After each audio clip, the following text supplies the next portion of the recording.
We've had a significant pullback from where we thought. I mean, we both thought this was going to happen. When it hit 14,000 there for a couple seconds, we both kind of had the opinion that it was a little overzealous. So, where do you think we're at now, and kind of like what's your expectation moving forward? Yeah, I mean, it hit about 13,000. I sold a bunch of 20,000 calls. They expired worthless in August and September. So, I mean, this game isn't really that hard, I don't think. I have other calls that expire on the 25th of October. If you look at the monthly returns, you look at the cycles, you look at the days to happening, you look at the stock to flow, all that stuff. I mean, October, November generally has a pretty good return. Like those 2 months are seasonally like pretty good returns. Makes me wonder if we've got seasonality in here, kind of like how you get seasonality in wheat or gold. Uh, it's curious whether we get seasonality in Bitcoin because of these 4-year halving cycles and stock to flow and stuff like that. So I think, big picture, I think we're just going to continue this consolidation that's laying the foundation for a big move in 2020, probably post halving.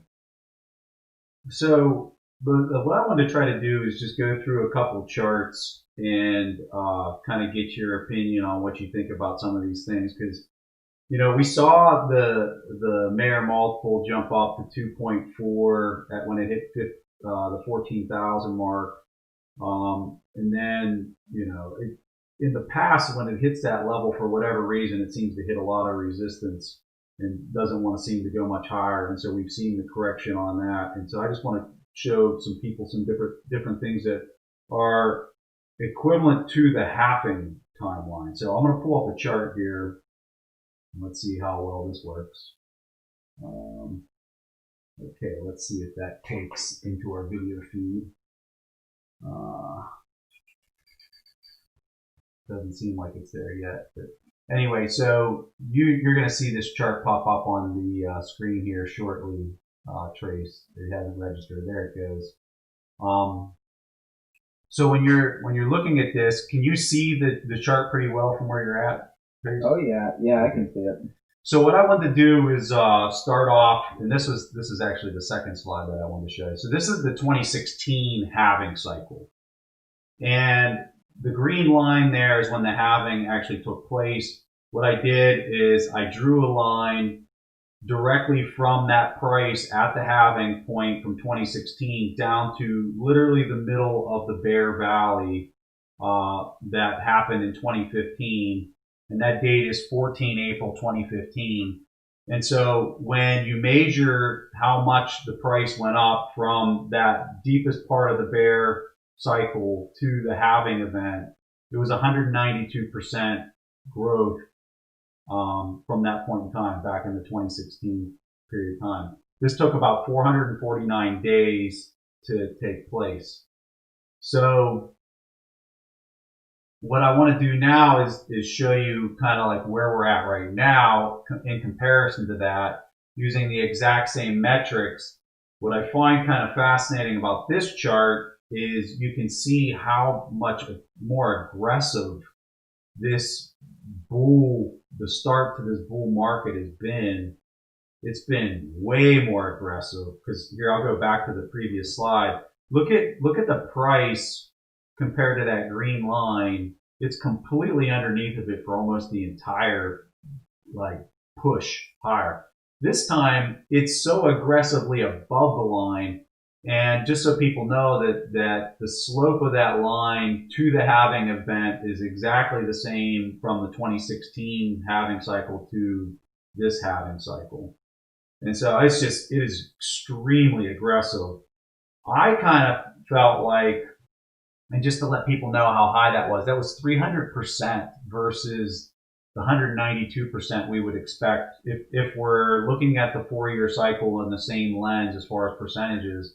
I mean, we are way above that. So I'm kind of curious what your thoughts are on what's causing that to take place. Yeah, I mean, I think part of it, we just had it looks like a down bar, and then we got an up bar. right? Yeah. The famous BART formation that Bitcoin's made. I think part of it also might be related to, man, I mean, it was just, it was so odd, when that price went down to $3,000, well, 3,200. It just did not seem like very natural market mechanics. And so some of that might have to do with the cash settled futures that we had. Some of it might have to do with BitMEX or Bitfinex, Tether, some of these paper Bitcoins out there that failed, like Quadriga CX. But I do agree, it does seem to be a much more aggressive bull market. I remember I did an interview in June of 2016 when Bitcoin was at 600, saying that the next great bull run had started, and that it might go to $3,000, right? Yeah. And kind of underestimated a little bit. And so, man, when you look at the infrastructure that we have in place now compared to the infrastructure that we had that previous cycle, I mean, it's just so much more advanced now. One, we have so many more exchanges. We have LedgerX, we have Bakkt, we have we have so much more infrastructure, which means that a lot more capital can come into Bitcoin very quickly. You look at Bakkt, I mean, they were humming along doing like 20 contracts a day or whatever, and they did like 200 a day. I mean, that volume spun up just like that. I mean, I think that they could spin up to 20,000 with no problem, because they have that huge ICE infrastructure behind them and everything. So I think we really underestimate how little percentage-wise of the global wealth and capital needs to move into Bitcoin to have these gigantic moves. And so maybe that's what we're seeing with this much more aggressive chart formation than the previous happening, is we're just seeing a lot more people that have a lot more conviction on the Bitcoin price getting positioned in advance. Because these Satoshis are going to get very, very scarce. They already are, but they're going to get really scarce. So the thing that I think is very different from this point in 2019, almost into 2020, than we were back then and 4 years ago, was you also didn't have all the macro stuff kind of playing out that you have right now. I mean, that is way different. I think back 4 years ago, you had the finance industry just kind of looking at this and smirking. But now I think you have a lot of people in the finance industry saying, hey, that thing was supposed to die. The tulips were supposed to wither and die, and everyone was supposed to lose their money, and that didn't happen. And now it's 10 years later, and if this truly was a bubble, it would have burst. And now you got giants like Facebook trying to enter the space, and you got everybody in the world talking about this. And it seems like you're having, I don't know, I think you're having a lot more interest early on than you did before. I'm kind of curious whether this price action, because I always think about the person who's entering this for the very first time. The person who's like, oh my God, I need to buy this right now, and I need to throw everything I got at it. And I just don't want them to experience that severe pain in the 3-month, 4-month period of time because they were too overzealous. And to help them understand that some of these moves are somewhat pretty normal, even though they might not feel like it with the volatility. So I'm kind of curious for some of your thoughts on that. Yeah, well, I mean, I think we should take care of ourselves first. If other people are going to feel some pain, they should have been here earlier. They should have been here sooner. You know what I'm saying? Because I mean, I held through. You look at some of those charts. I held through a lot of that. I mean, that's a very difficult thing to do. Yeah. Uh-oh. Did the volume cut out on us again? No, I think we're still. No, we're good. It's not great, but it's there. Yeah, so, when we look at these charts, and this is one point that I really like about Plan B's stock to flow and all this data is these charts are encapsulating hundreds of millions of individual decisions over a decade, right? Because I mean, yeah, that it is historic price data, but if the fundamentals of Bitcoin have not changed, in other words, if Bitcoin's still going to be around, and if anything, as you mentioned, Bitcoin was supposed to wither and die, and it's still here. Yeah. Like if every day that Bitcoin continues to have 100% uptime, it gains more confidence. And so, when we're looking at these charts and we're looking at these hundreds of millions of data points that are teasing out knowledge, because there's asymmetric knowledge throughout the economy. And that's what all of these decisions that go into these charts are showing is they're showing decisions that people are making based on their knowledge.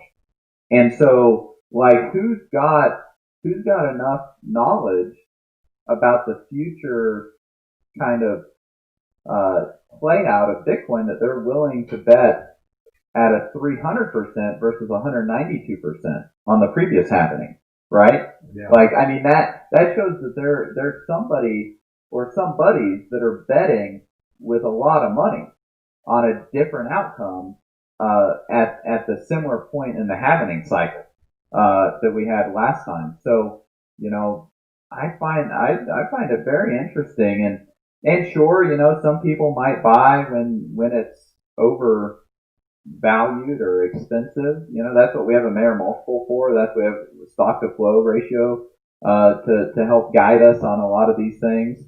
But I think it's a bigger, as long as people have their time preference in check, I think it's a bigger risk to not having Bitcoin. I mean, look at how much negative yielding debt we've got, both on the governmental side and on the corporate side. And Greece just auctioned off negative yielding debt. I mean, these people were having bank runs, and the country was supposed to be bankrupt a couple years ago, and now they're able to borrow money at negative interest. Like, I mean, it's really kind of crazy, crazy world that we're in. And so, I think people they're wising up and buying schmuck insurance because there's a lot of that going on. I mean, you couldn't call it any better than that. It's truly the. I want to. In fact, let me jump ahead into a couple of charts here that for me just completely justifies the quote unquote schmuck insurance. And here it is. It'll populate here for you in a second, Trace. But I pulled up the picture of the Sharpe ratio compared to all these other equities and bonds and gold and other currencies. And so when you're looking at this chart, which I think you can see now, Right, I can see it now. I mean, it's just for anybody in finance, when you look at this thing, I mean, it's just totally ridiculous, this performance. For real. Like, if you're supposed to be generating alpha to justify your salary instead of just indexing, right? Like, and you're looking at risk reward. I mean, look at the chart speaks for itself. It just so vastly outperforms everything else. I mean, Have 99% cash and 1% Bitcoin. yeah, You're going to outperform, right? And be highly liquid. Because Bitcoin's highly liquid. So it belongs in the cash portion of the balance sheet, in my opinion. Especially with the infrastructure we have now. if you're not somebody in finance and you look at this chart, you're like, okay, yeah, it's higher than the other ones. But for people, if you took this chart, you printed it off, and you walked into a professional money manager, somebody who manages a lot of money, $100 million or more, and you slap that down on their desk, they would first question that that's even a legitimate chart. because they wouldn't believe it. They wouldn't believe it. Why should they? I mean, we've never seen anything like that in history. No, seriously. I mean, it's not even like it's just like a couple years that it outperformed. That it is above every single thing by a lot. Yeah, I mean, oh man, someone likes my cup. I'm glad they noticed. It is 22% karat gold, 22 karat gold. So, all right. So and if I was going to say one more thing about this chart, Trace, is I don't think people understand how important it is that you not only have that high of a Sharpe ratio, but I would argue equally as important as that is the lack of correlation to all these other asset classes. That's the thing and that would be the other chart that I'd love to see if anybody else out there is great at doing the correlation charts. To show Bitcoin's correlation to the S&P 500, show it to the real estate market, show it to the bond market, and then look at those correlations. And I'm telling you that in itself is as equally as important as these Sharpe returns, the Sharpe ratio here, because that for investors, and this is a Ray Dalio quote, runs the biggest hedge fund in the entire planet, is when you have the highest Sharpe ratio and you match it with something that's uncorrelated, you literally have the holy grail of investing. And so people you gotta do a little research on how important this is. It's just totally insane as far as yeah. So let me kind of lay that out a little bit better in terms of the logic. And I've done this over the years. This is the largest wealth transfer in the history of humanity. It's a once in a species opportunity. Triple entry bookkeeping, provably scarce asset. And so what we're talking about and what you're getting at is all of these other asset classes are like storage tanks, right? And then Bitcoin comes on the scene and it's a new storage tank that's uncorrelated to all the other ones and it's completely empty. And so what's been happening over the last decade is we've been getting price discovery and we've been getting a couple atoms at the bottom of this storage tank. And what's going to happen is this storage tank is going to have to fill up and then capital is going to slosh between it and the other storage tanks, like what already happens between all of the storage tanks amongst themselves. Does that make sense? Absolutely.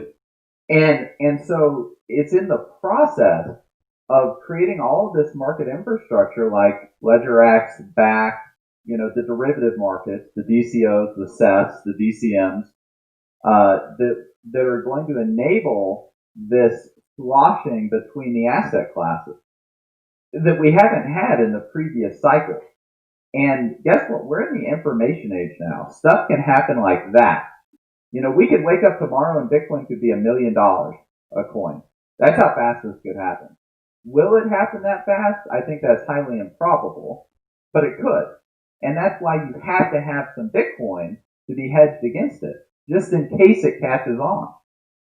So, I mean, I think this is a very important point that you brought up on Bitcoin being uncorrelated to all the other assets. And I think that there are a variety of reasons for this. It's not been investable because of the regulatory scene. It's been misunderstood.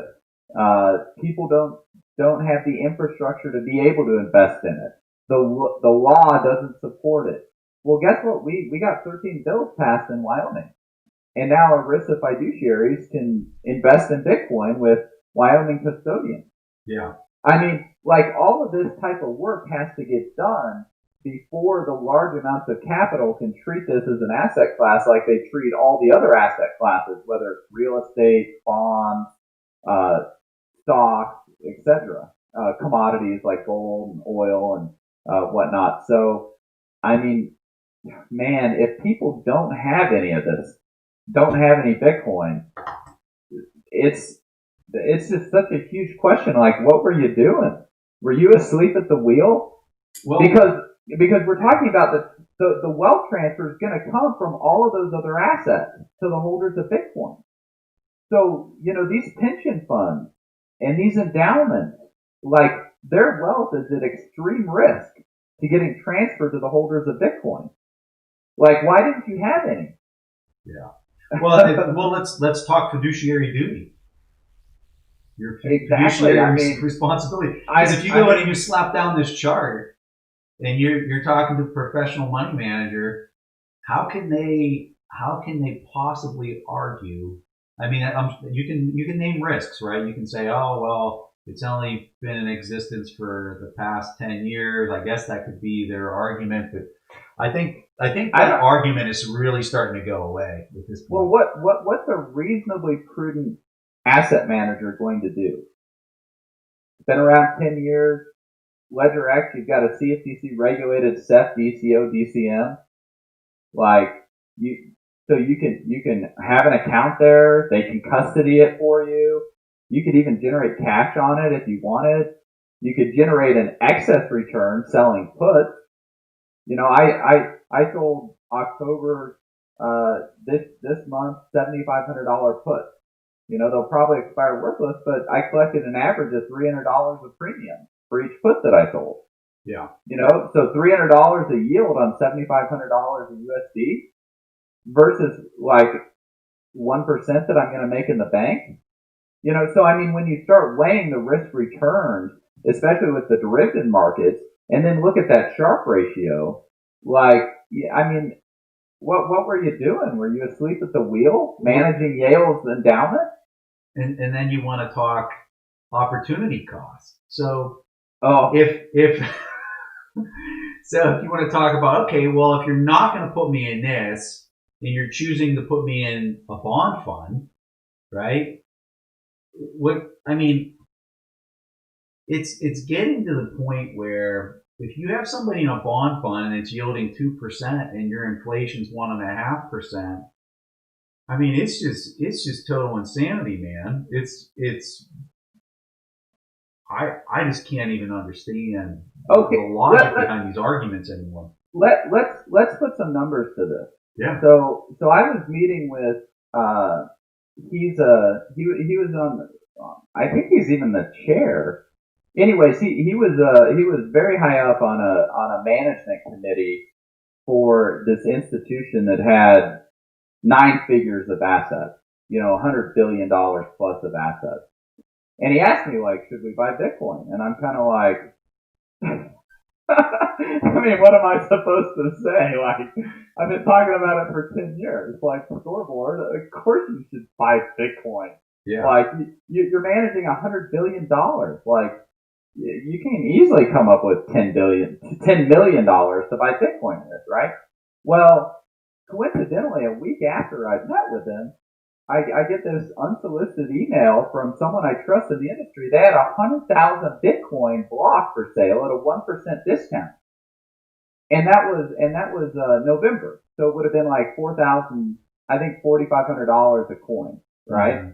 And then like three months later, I get another email from the guy. He's got a 500,000 Bitcoin block for sale at a 1% discount. And this was at like $3,500 Bitcoin. So if these two blocks would have been bought, it would have been $2.4 billion. Yeah.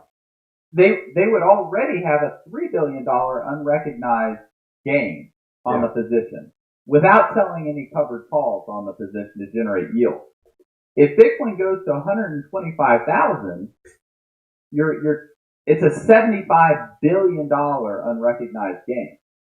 And that's in like 2 years, right? And if it goes to $1 million in 2025, it's a $750 billion unrecognized gain. And all they had at risk would have been $2.4 billion, and that would have been buying it at a 0.55 Mayer multiple. Yeah. Like, so statistically, they're buying it at the very best opportunity on that Sharpe ratio chart. Well, and here's the thing that I don't think people necessarily understand. I think for people that heard you say if you would allocate 1% and the rest of the 99% was in cash, you would outperform the best market, the best line up there on this chart. You would outperform it. And I don't think I think most people would think that you're joking with that comment, but you were actually being serious with the math. Well, that's what I'm saying. Like $2.4 billion, you get it into something that's highly liquid. Yeah. You know, you're buying it at a Mayer multiple 0.55, so statistically, like the chance that it's going to go down is highly unlikely. And then, like, you look at the Sharpe ratio. I mean, you allocate $2.5 billion, which let's say it's 1% of their total assets. You know, like $2.5 billion out of $200 billion, and yet 5 years later, it could be $750 billion based on a highly correlated, co-integrated model. Yeah. I mean, like, why didn't you buy this? What, you freaking asleep at the wheel? Like, how did you miss that opportunity? You know, it's really kind of crazy in my opinion.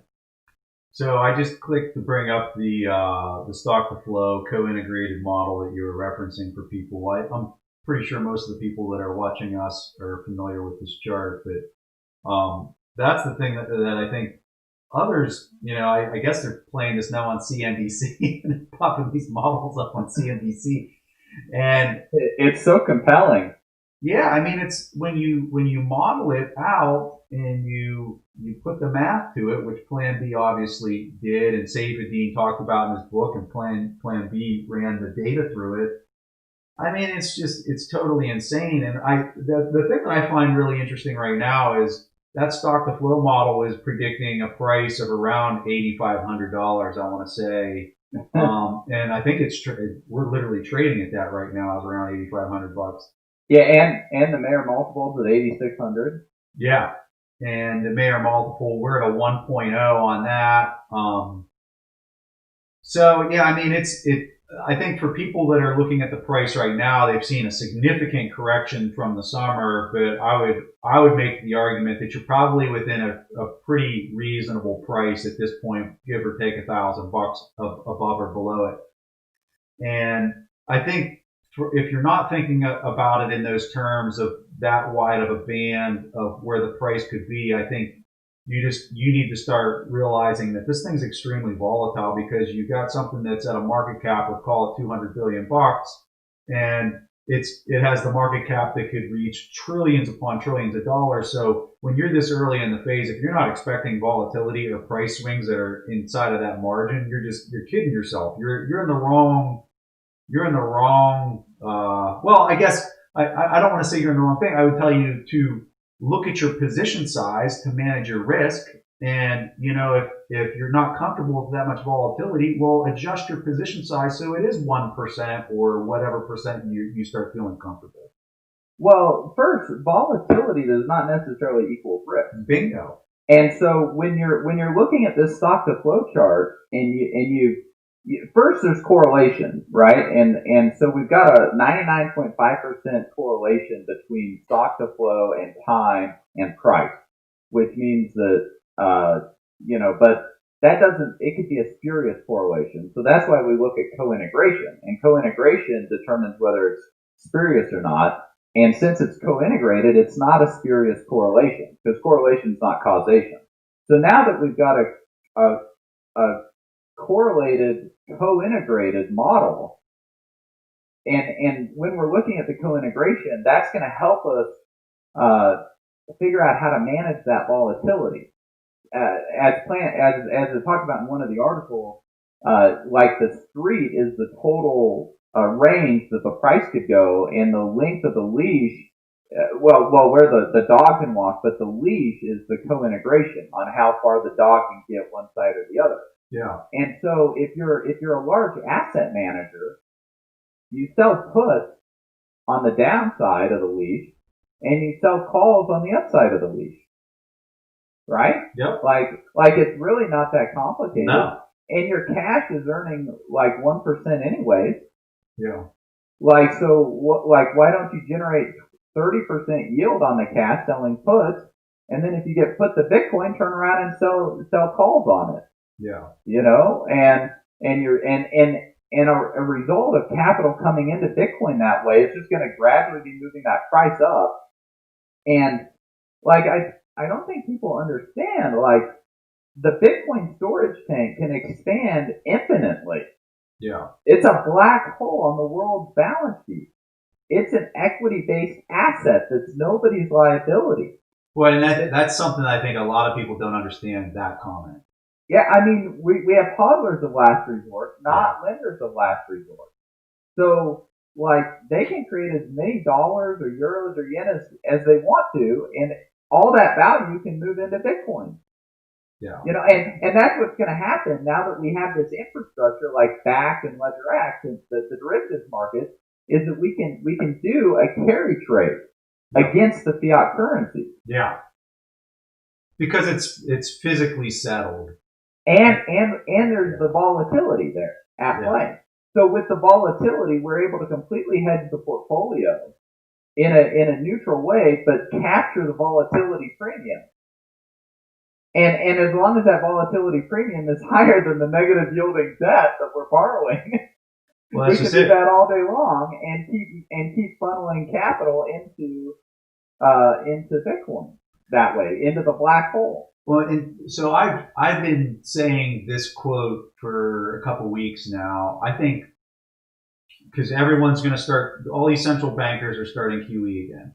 This is the fact. Like, that's where we're at. And I think that QE is going to continue to prop up the prices of bonds, and it's going to continue to prop up the prices of stocks as long as trust and confidence can remain in the bond market. And I think that we are getting to a razor's edge of that confidence disappearing in the bond market. Yeah, but when you say it's going to prop up the price, you're looking through the wrong lens. And that's the $1 trillion question. Right? Well, I don't necessarily say that that's my point of view. I'm saying through the collective mind of market participants right now, I would describe it as that. Well, yeah. Well, they'll prop up the price in terms of dollars. Exactly. Yes. Yen, yeah. But and with the gold price depression, they may even be able to prop up the price in terms of gold. Although they haven't been very successful over the last decade of being able to do that, even though they've thrown a lot at it. Look at Berkshire Hathaway priced in gold, or the Dow priced in gold. But what they're not going to be able to do is they're not going to be able to prop up the price relative to Bitcoin. Well, of course. Because there's only one way for the Bitcoin price to go relative to all of the other assets in that liquidity pyramid. Yeah. And that's up a lot. The exchange ratio between Bitcoin and all these other assets. And that's the wealth transfer. And that's why all these other assets are at such great risk of losing their value relative to Bitcoin. They're okay, sure, you can have your price high in Weimar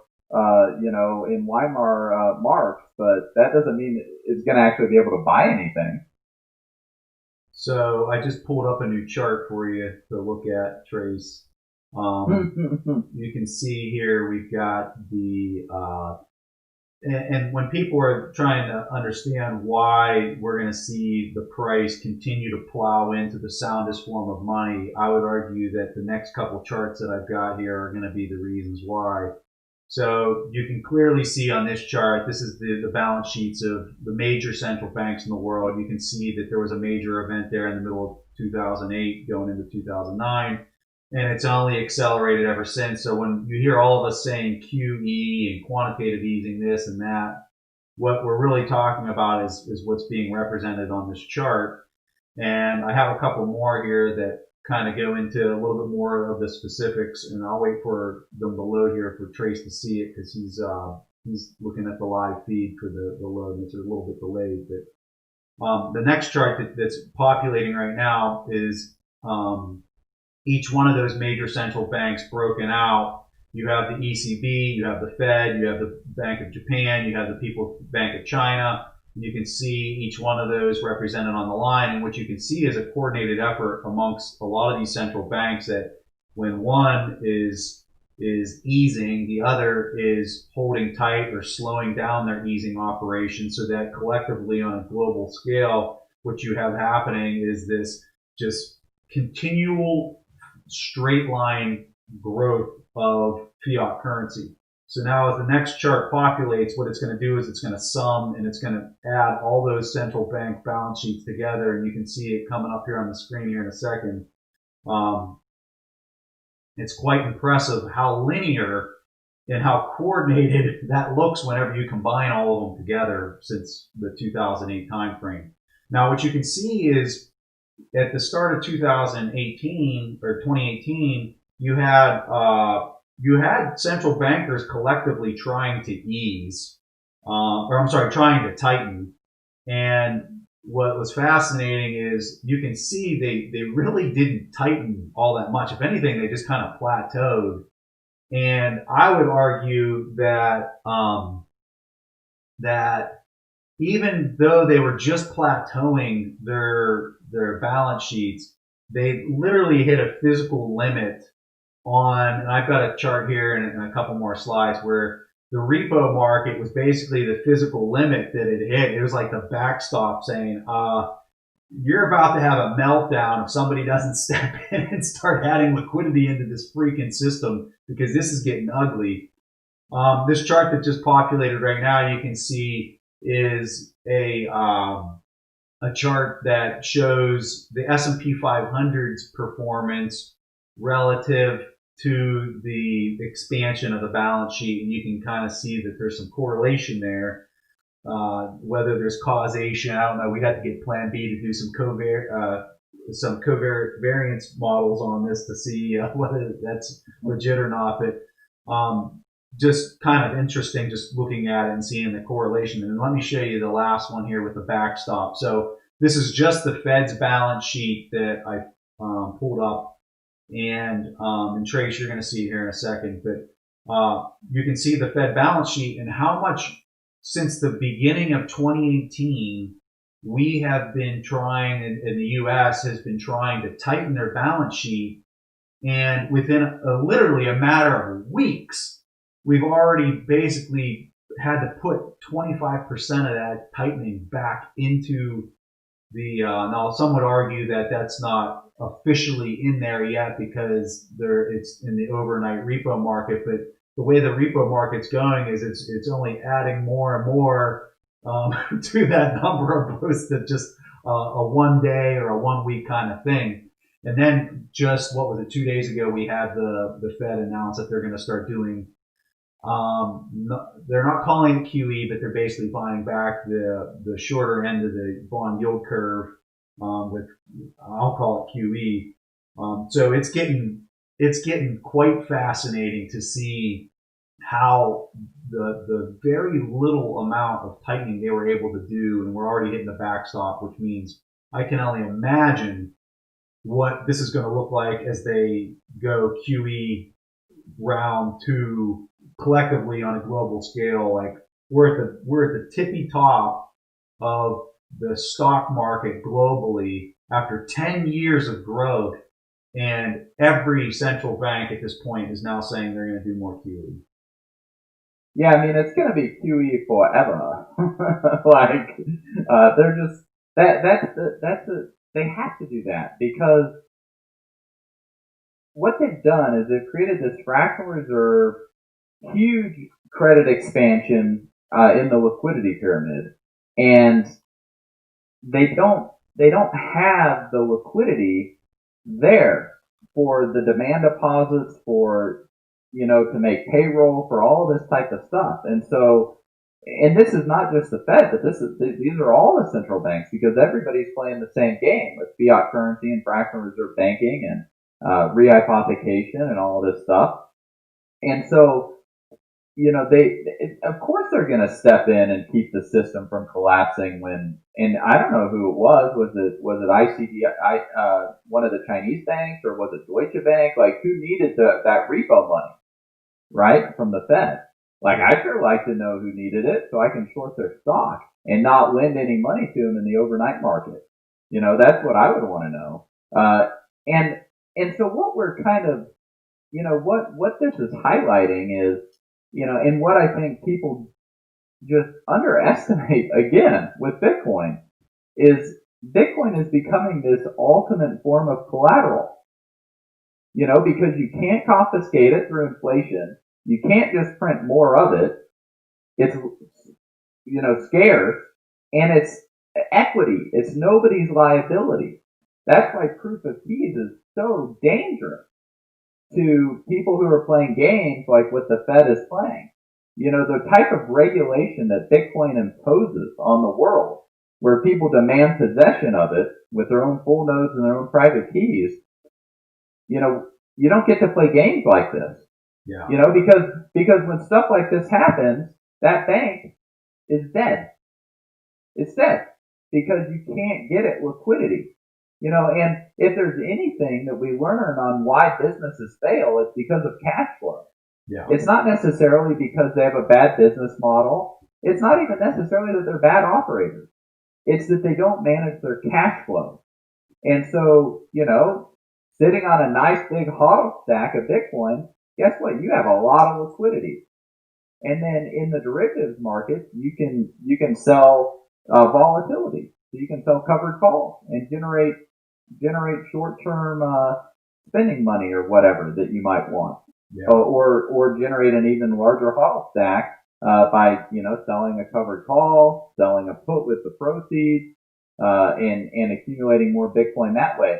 And if that's how this is going to play out, where retained earnings are getting held in Bitcoin, not in treasuries, where CFOs are hedging the cash portions of their balance sheet that way, the rate at which wealth can compound into Bitcoin is going to be huge. Oh, yeah. Effectively, anybody who holds Bitcoin is going to hold a future claim on the productivity of the planet in perpetuity, discounted to the present. That's what the price of Bitcoin is really showing us.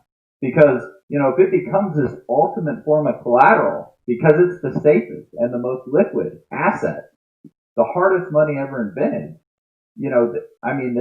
it's huge. It's just absolutely huge. And I think more and more people, the light bulb's going on for them. Yeah. So I just clicked on another chart. You'll see it here populate in a second. And what this chart is this is the long-term bond buying to quote unquote manufactured growth. You can see how the yield in the bond market has been going down since 1981. This chart only shows on the left out to 1987, but if it went clear out to 1981, you'd see how the yields in the bond market have continually just been going down. The Fed, this is just for the U.S. Fed, has been adjusting that federal funds rate in order to control this. Once we got into 2008, 2009, they couldn't drop rates low enough, so that then they had to go and start implementing this QE strategy where they're buying bonds off the open market. And what people need to also understand is that as this yield is going lower, the price to that is inverted. So the price is going higher and higher and higher. So you typically see bond charts that are just based on the yield, but if you could see a bond chart that was based on price, you'd see the price is just getting bid and bid and bid and bid. For 30 years, the price has been bid.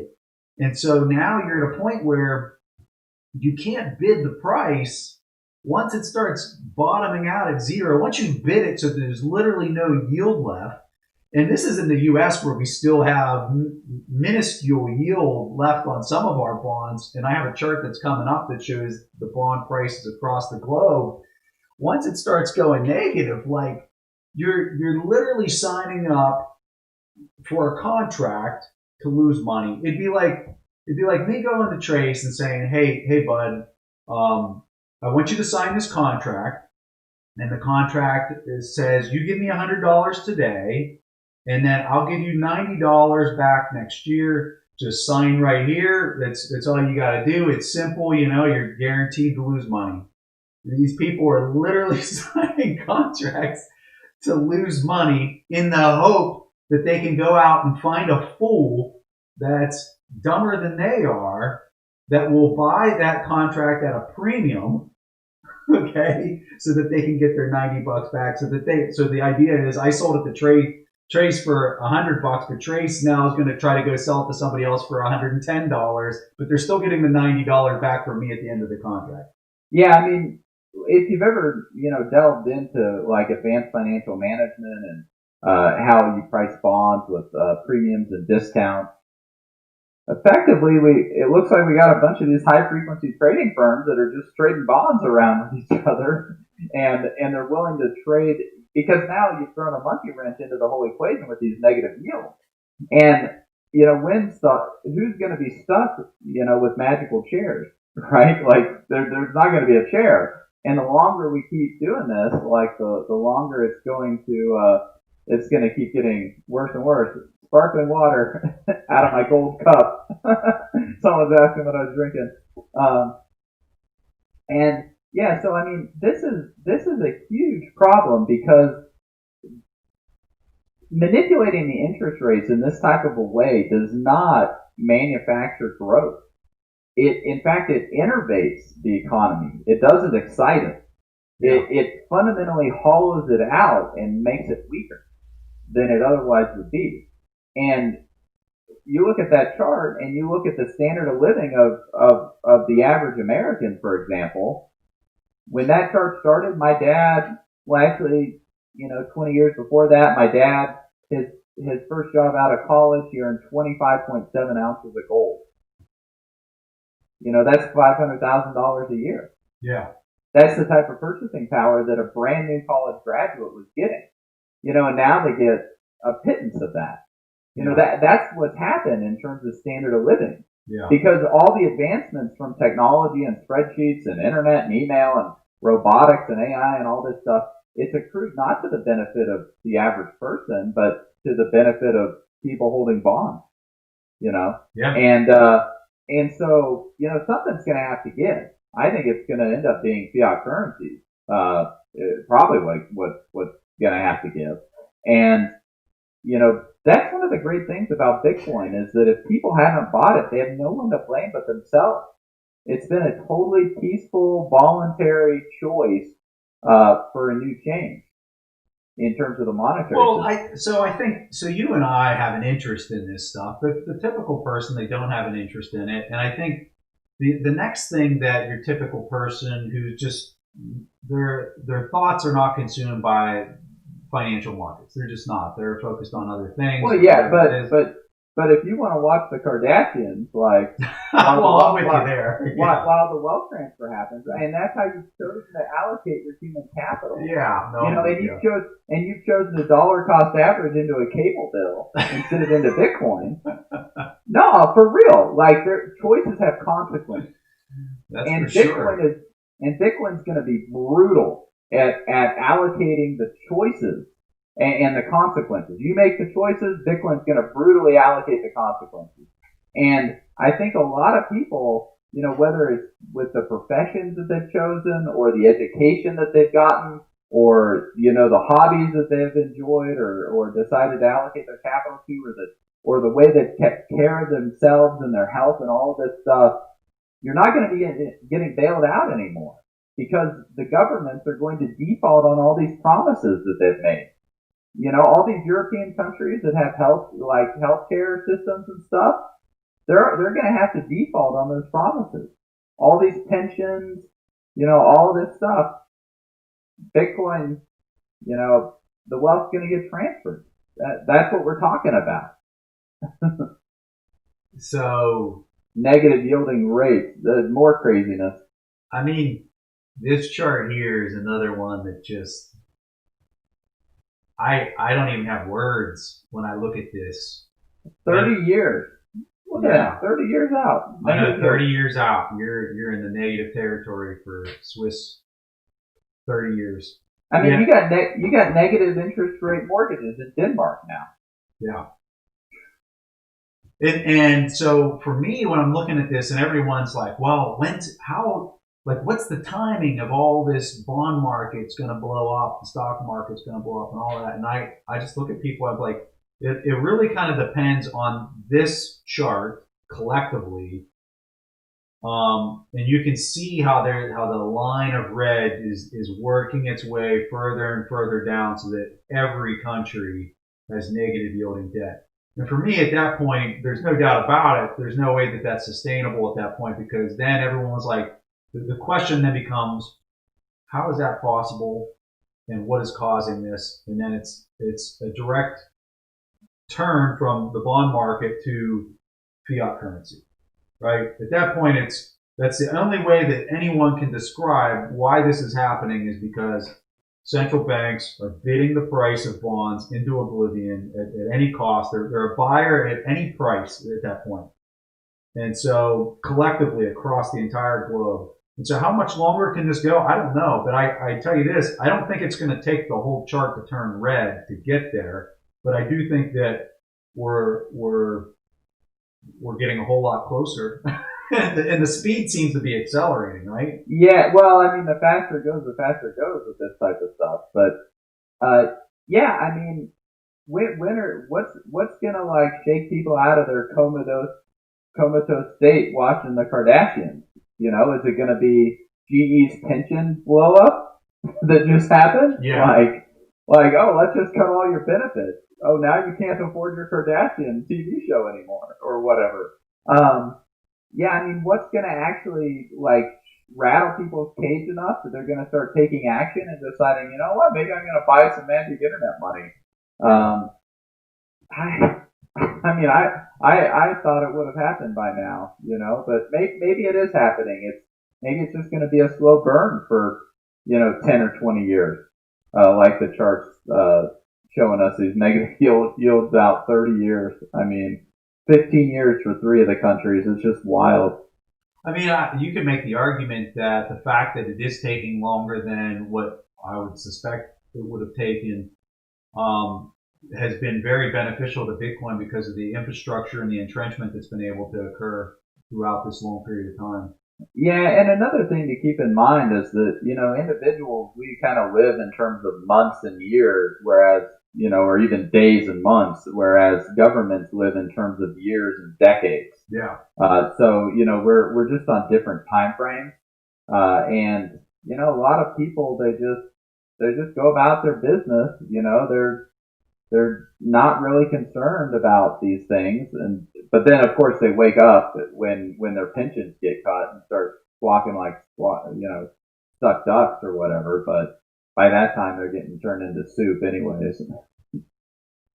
So, okay, let me pull up another slide here. This next one that I have pulled up right now, you'll see it here in a sec, Trace, is one that I took off of your website that shows the pyramid of money, where you got the derivatives on the top, 1,600 trillion. Yeah, and this is 10 years old, and that previous chart on the negative yielding debt, that shows exactly what was predicted with this liquidity pyramid. Yeah. So, yeah, I'm kind of curious. So when you're looking at this and, your gold and silver price that you have in there is 2 to 4 trillion. I think some people now are stating that that's more around 6 to 8 trillion. But you look at all those other asset classes and you realize that those are heavily reliant on a credit-based monetary system that, I mean, I don't know how much, if you were going to say monetary baseline, like real dollars collectively on a global scale, you got monetary baseline money, and then you have credit. I don't know what that percent between those two would be. They both spend the same as if they're, they're quote unquote money, but one will last through a liquidity crisis where the other one contracts in an extreme way. So I'm kind of curious how you would describe what these numbers would look like if that quote unquote money that's credit based that can contract in an extreme manner during times of liquidity crisis, what would these numbers look like? I don't even know how to start to quantify that. I just know that it's going to produce some really interesting results. Well, yeah, I mean, the quote up at the top, the system does not collapse but evaporate. So first, we're going to have a bunch of evaporation as the real capital furrows down the pyramid into the safer, more liquid assets. And I published the book the same week that Bitcoin got released by Satoshi. So, really it should say like Bitcoin, gold, and silver down there in power money. And that's because those are equity based. They're no one's liability. Yep. And so as the stuff evaporates in this pyramid, the liquidity and the value evaporates, that's a form of deflation. And gold is actually a deflation hedge, not necessarily an inflation hedge. And so what's happening with these negative yields is everything's moving down into like the yellow and the green bands, and capital's burrowing in there because those are perceived as safe and are very liquid currently. But those bids can stop in an instant, because, and then we get hyperinflation, which is actually a form of deflation. Hyperinflation is evaporation of that layer in the liquidity pyramid. And that would happen as the capital moves into the gold, the silver, the real assets, and things like Bitcoin. And that's why I'm saying, like, it could happen like that. We could wake up tomorrow. That's how fast it could happen in the digital age, because these Bitcoin exchanges, they trade 24/7. Yeah. Right? Like, so, I mean, I sleep very soundly at night because, I'm in the lifeboat. And you got to take care of yourself first. So, make sure that you get yourself in the lifeboat, and then, if other people want to stay in the burning building in order to make an extra buck, like, that's their prerogative. But, somebody has to take the loss. And the loss is going to be not just a change in the numbers of those assets, because you're like, what would the change in those numbers be? But it's a change in the denomination. Like, that's not a dollar sign anymore. Yeah. If this really plays out that way, the destruction of the dollar and the fiat currency system as we know it worldwide. How do you see the derivatives number? I mean, because it's so massive on here, and it's so dependent on all of this credit expansion that currently exists in the market. So I'm kind of curious how something like that would play out as that numeraire kind of shifts from all these fiats that you have in the world to something like Bitcoin taking a much major role. Well, that's what those derivatives mainly are managing, right? Yeah. They're interest rate derivatives. Yeah. Because those are the common stocks of nations. So I mean, yeah, you've got Exxon Mobil's and Apple's, but those are small compared to like Germany's and France's and the United States. And that's what we're talking about is like the ocean of capital, which are the currencies. Those are what we're having trouble with. And then those currencies are infecting all the balance sheets of the institutions that are out there. The Exxons and the Apples. But yeah, I mean, the question is like, when this infrastructure that is now built, and CFOs of Exxon and CFOs of Apple, can start hedging themselves against this type of risk with Bitcoin on the balance sheet now. Yeah, I mean, sure, we might have a lot of evaporation of the banks. I could see a lot of them failing, but they're just getting bailed out by the central banks. But the purchasing power of the currency is what will go down.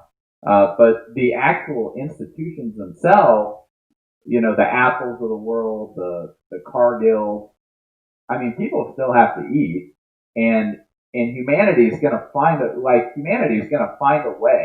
Life finds a way, right? From Jurassic Park. So Bitcoin can act as that release valve for, a lot of this chaos, which we didn't have in 2008. We have it now. So in terms of it posing a grave risk to like the social cohesion and social stability of the nations, well, then that becomes like, how draconian are you going to be on your Bitcoin related activity? Yeah. Are you going to be like China and India, or are you going to be like the U.S.? Because like, if it happened right now, the U.S. would be the prime benefactor to a shift to Bitcoin as the Bitcoin standard. And it would probably cement American hegemony for centuries. Because, I mean, our institutions, our businesses and corporations, they perform economic calculation a lot better than a lot of the other companies and organizations that are out there. I mean, look at all of China's state-owned enterprises. Like, how do they perform economic calculation? I mean, they perform political calculation. Not that like U.S. companies don't perform political calculation. They do, but they do it to a lesser degree than the ones in places like China. And so as a result, the U.S. economy is going to be much more flexible and adaptive to these types of shocks. And that's, we're talking about a whole flock of black swans that are coming in all at the same time. Because this is an economic, a financial, a monetary, a political, a geopolitical crisis that's all, coming in as like a category 7 hurricane. Yeah. The one thing that I think is going to help, going back to the Sharpe ratio and kind of institutional investors and the rest of participants in these markets to start doing 1% allocation to Bitcoin. I'm sorry, a lot of them are not going to go to open an account, conduct the purchase, store them locally, at least not initially. So I really think the ETF approval here in the U.S. is going to be massive for price acceleration in this next bull market. So I've heard Monday there's going to be an SEC decision on whether one of the ETFs gets approved. Have you heard anything more on that and what you think the likelihood of something like that going through is? Well, I mean, there was news today about Bitwise's ETF that got denied. And the main issue seems to be the SEC wants there to not be manipulation on exchanges for Bitcoin. The Bitfinexes or the BitMEXes, these unregulated venues, as opposed to places like Bakkt or LedgerX. So I think that might be the next area of territory that's going to be getting taken. Is I think you're going to see the attacks on the Bitfinexes and the BitMEXes and companies like that get ramped up. And we're seeing that with the owners of things like Bakkt and these other exchanges. Yeah. I mean, that's the fight that's shaping up, right? Like sticking the New York DFS on Bitfinex, for example. Yeah. So I do, I think that, and we saw that with online poker. I mean, it's not anything that's particularly surprising to see happen. But yeah, I mean, we've got the tools out there now with Bakkt and LedgerX, but an ETF would be helpful, for a lot of these fund managers. But they're sophisticated enough that they could use the regulated solutions that are currently out there if they wanted to. Yeah. Well, I'm just thinking of it in terms of like my parents' generation. They want to sit there at their Scottrade account, or now it's TD Ameritrade account, and they want to be able to log in there. They want to be able to look at it like it's an ETF, like the S&P 500, and they want to be able to just buy it at $10, right? And if they want to allocate 1% to it, that's how they want to do it. Just they don't want to have to think about any of this other stuff. And I think the fact that you've had this much movement on this thing, I think if you started seeing this thing go over 20,000, which, I think by summer time frame, you should be seeing those numbers, right? Oh yeah, it's going to be fun. That's where you're going to have, I think, those people that participate in financial markets. They're going to say, all right, there's something to this. There's something going on. What the heck? I'll throw whatever, 1% at it, 0.5% at it, or whatever. And then you're going to have people that see 100% gain on that small position. And then they're going to say, hey, well, I just throw a little bit more. I'm so far ahead in the position. Let me throw a little bit more at it, right? And if it comes back down to my principle of both of those entry points, well, then I'll sell it. But then it's going to keep running on them, right? So that's where I think this next bull market is going to really kind of Well, this is all infrastructure, right? BAC, LedgerX, Yeah. ETF. It's all infrastructure that makes it easier to move capital into Bitcoin. Some people I saw someone complaining about Kraken like listing all these altcoins. And it's like, no, you want to have markets like list as many things as possible that people can trade to buy Bitcoin with. Yeah. The more like pipelines we have of capital that go into Bitcoin in terms the infrastructure built, the better, in my opinion.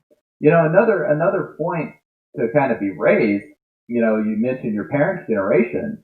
I don't think we should underestimate the degree of demographic war that is taking place right now. Also, because it's your parents' generation, they're the ones that have all these bonds. Absolutely. Right? They're the like, and then the younger generations, they've got a bunch of student debt and they can't buy houses. And Trace, which generation thumbs their nose at the quote unquote millennials because they're still living with their parents, but yet during their generation, they were going through massive money multiplier expansion, right? And we could get into a whole long conversation about what that is and what that means. But for them to go out and buy a house when they were 30 years old was not anything but, that was commonplace across their generation. Oh, yeah. Well, right? That's what I mentioned with my dad. Yeah. His first job out of college, $500,000 a year. Yeah. In today's purchasing power. Yeah. 25.7 ounces of gold per month. Yeah. So, when they want to make any type of comparisons across generations. Oh, I know. I don't. Well, let's start measuring with things that are comparable. That's one of our first rules in accounting. We need comparable financial statements.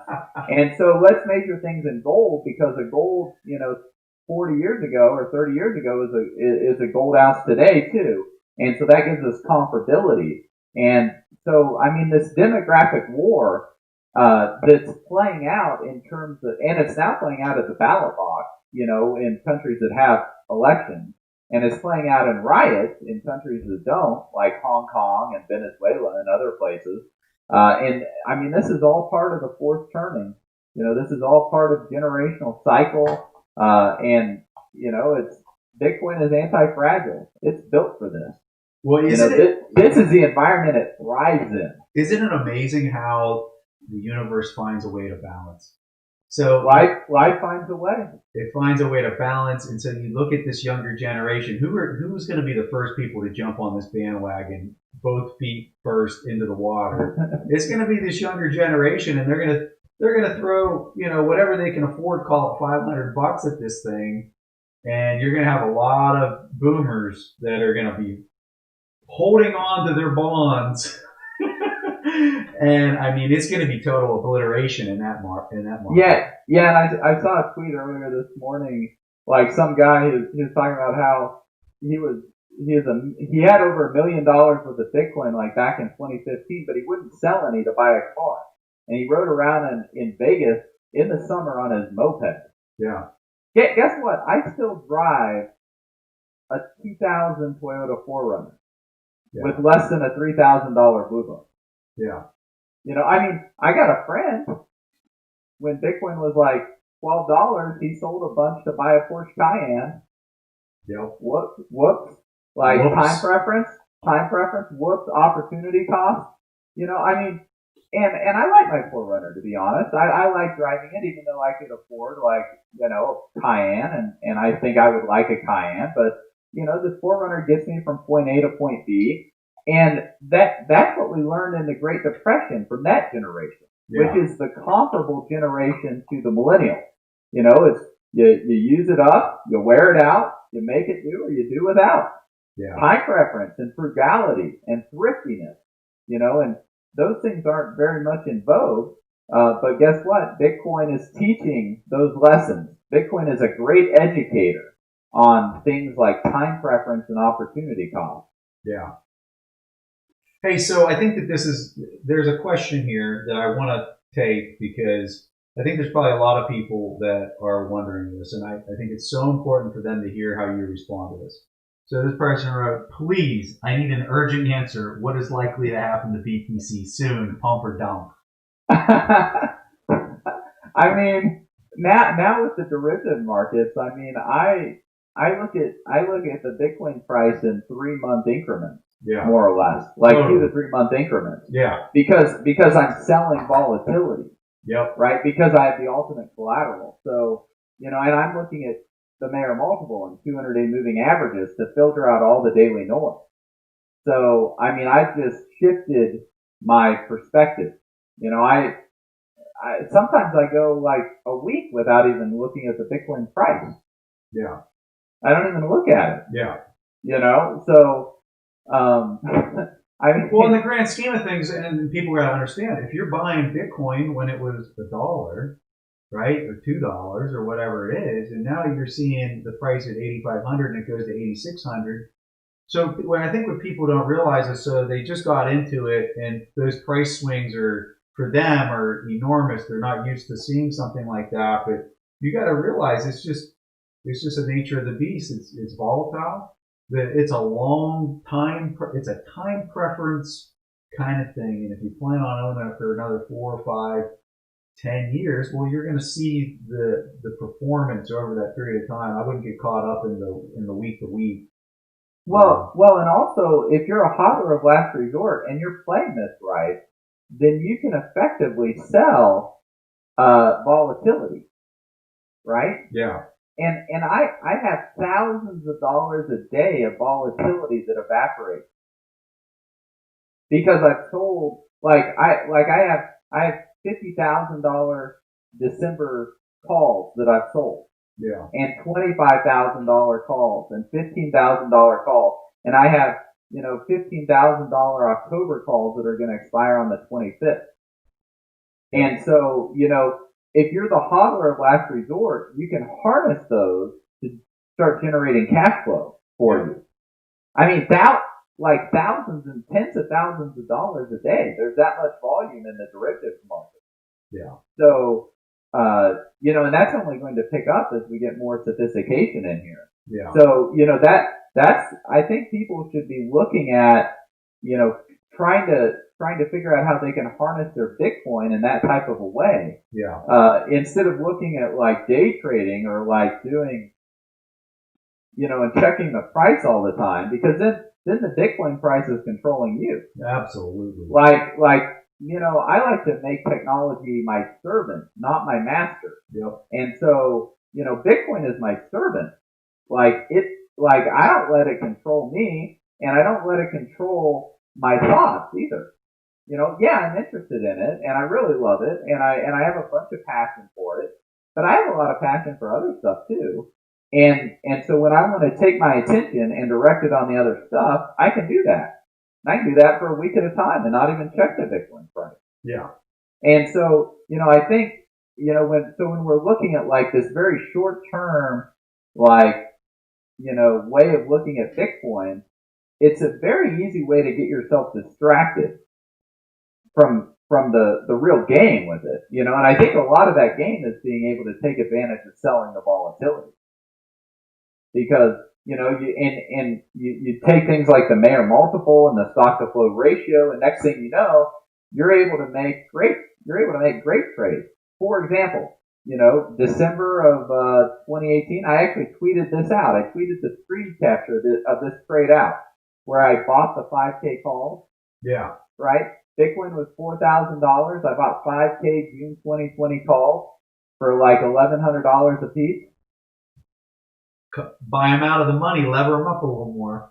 18 months out, I'm paying $6,100 a Bitcoin. 18 months out, when the Mayer multiple's at 0.55. Yeah.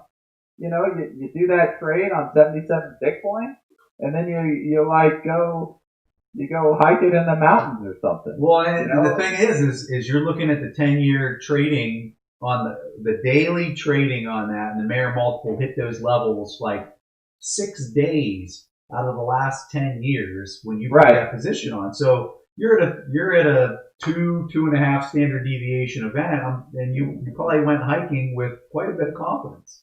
Oh yeah, I mean, like statistically, like I have a very high degree of confidence that Bitcoin is going to be higher after the happening than it Yeah. is like, 17 months before the happening. Because I've been through two of those happenings now. And then now with Plan B stuff, I can write I can write the derivatives, either buy or sell the derivatives with a whole lot more confidence now. And then another thing that's fun is that you can, with LedgerX, you can use those 5K calls as collateral to net. So instead of having to lock up a whole Bitcoin, you can lock up that call and then sell like a 25K call or something.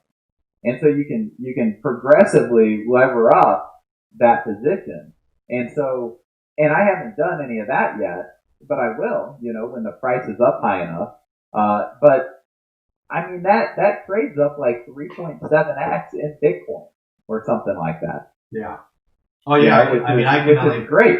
I can only imagine, and yeah, you think the Bitcoin price goes crazy. You just start trading some call options, especially if you purchase them out of the money. I couldn't imagine what the principal looks like, or what the growth on the principal looks like. It just has to be astronomical. Well, I mean, if we're looking at $55,000 Bitcoin in June, then I paid $1,100, and the things are going to be worth about they're going to be worth 55x. Kaboom! I love it. Hey, so I want to talk to you about it was interesting. Pomp recently had an interview. I hadn't listened to it yet, with the CEO of Ripple or XRP or whatever we're calling them these days.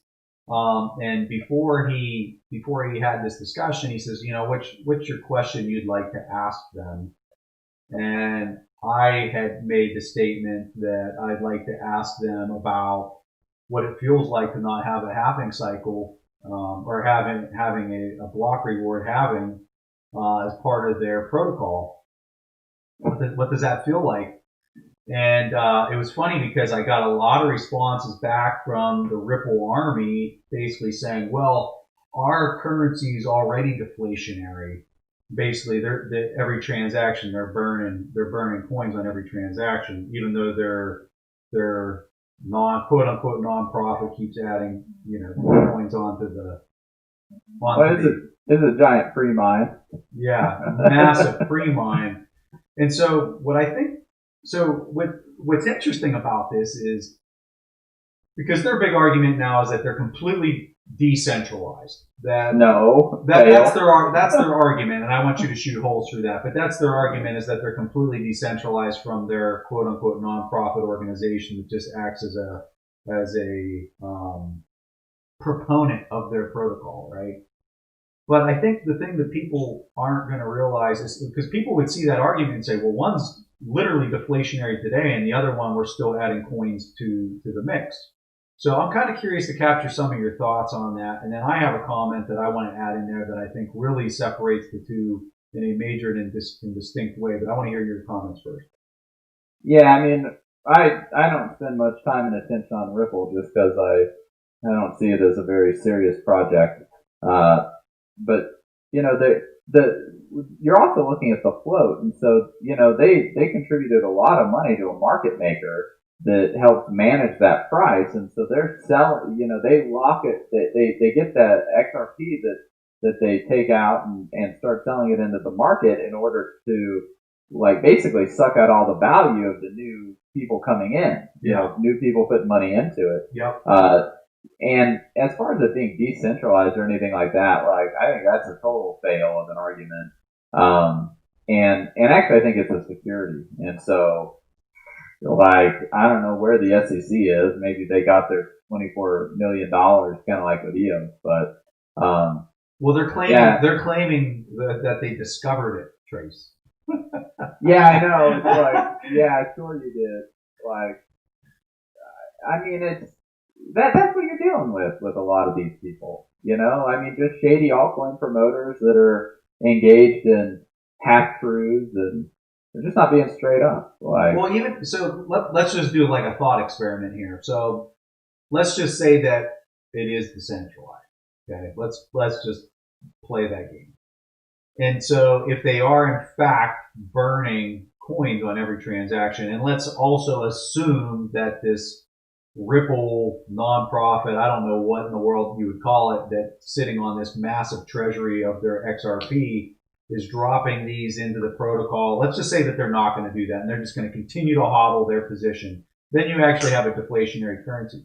But I think that where this really comes off the tracks is you don't have participants of that coin that are incentivized to bid the price higher.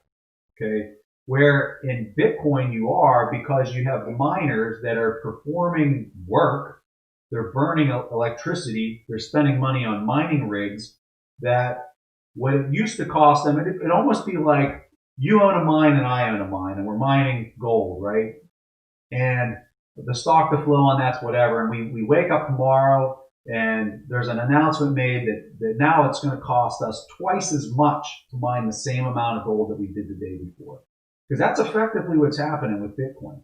So now you have miners that are going to demand a higher price for those coins that they're mining.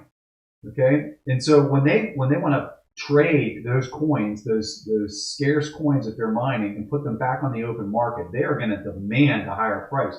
So my argument is this: the fact that that happens in a 4-year chunk, the fact that it's not happening in this linear, smooth way, in my opinion, is the current protocol by doing it every 4 years is very advantageous to the price movement of Bitcoin because it forces these miners to make these economic calculations that are much more unpredictable than if they were linear. And so what I think it does is it ratchets up the price in this abrupt manner that creates this flurry of activity and this marketing and branding effect because you're dealing with a small unit of whole number coins that are out there. There's only 21 million coins out there, right? So when that price is going up in these very substantial ways relative to fiat currency that's noticeable and gets headlines, you can't pay for that kind of marketing. Like it's just something, it's a freaking feeding frenzy that they're not going to be able to replicate with their protocol, in my opinion.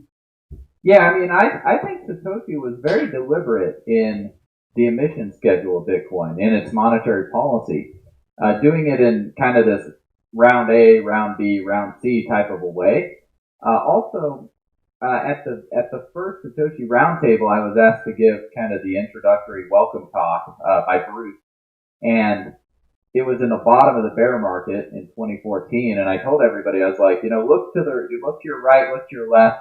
These are the people that you can do business with because they're here in the bottom of the bear market.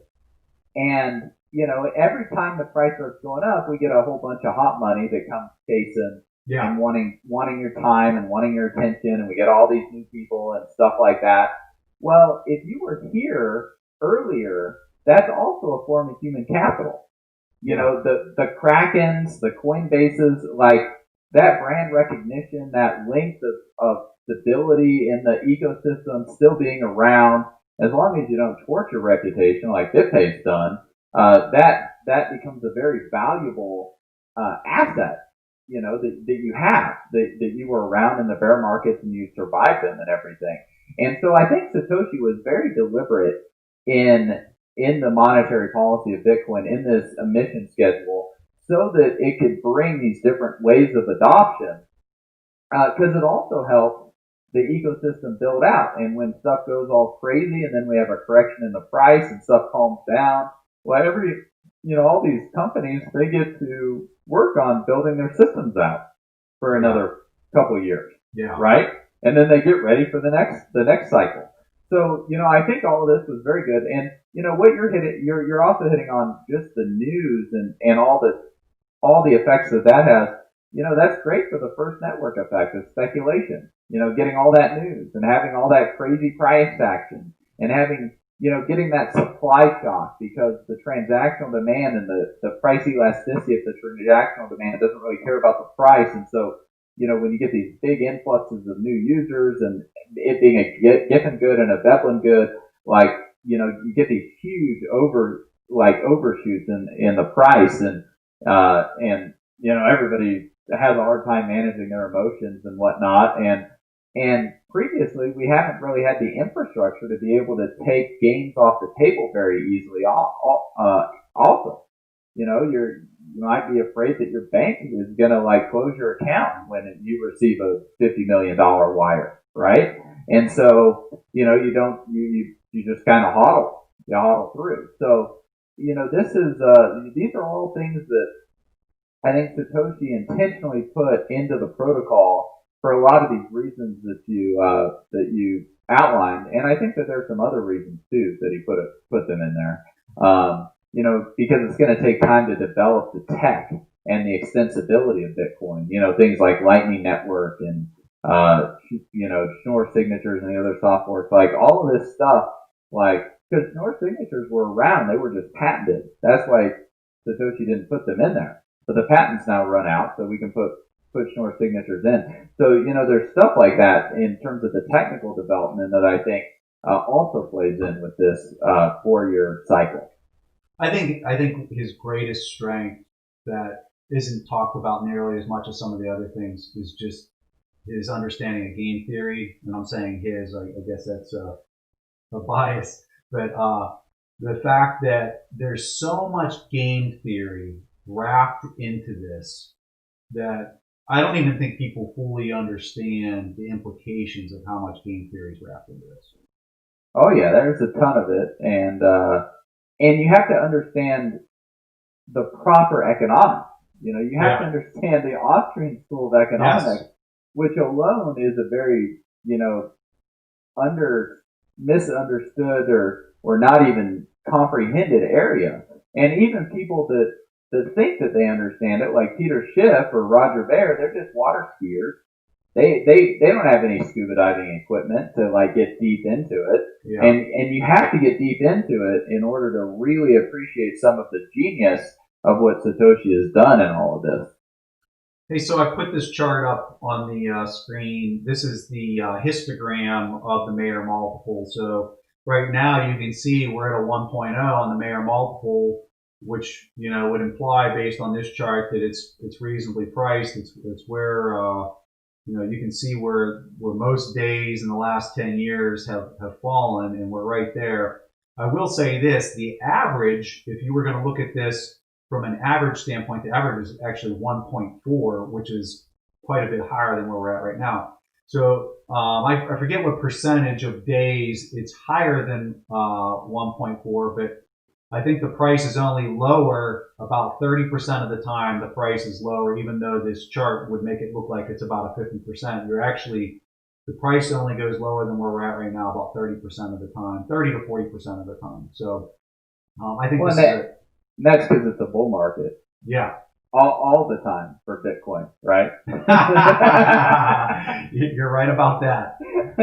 You're right about that. I have a kind of a fun chart that I'm going to bring up right now. I don't think that this carries a whole lot of weight because it's very short-term thinking, but I think it's fun to talk about. It's kind of neat to look at. So what I have up right now is a chart that I have titled Fractals, and what I have is on the top of the chart is the 2018 bear cycle.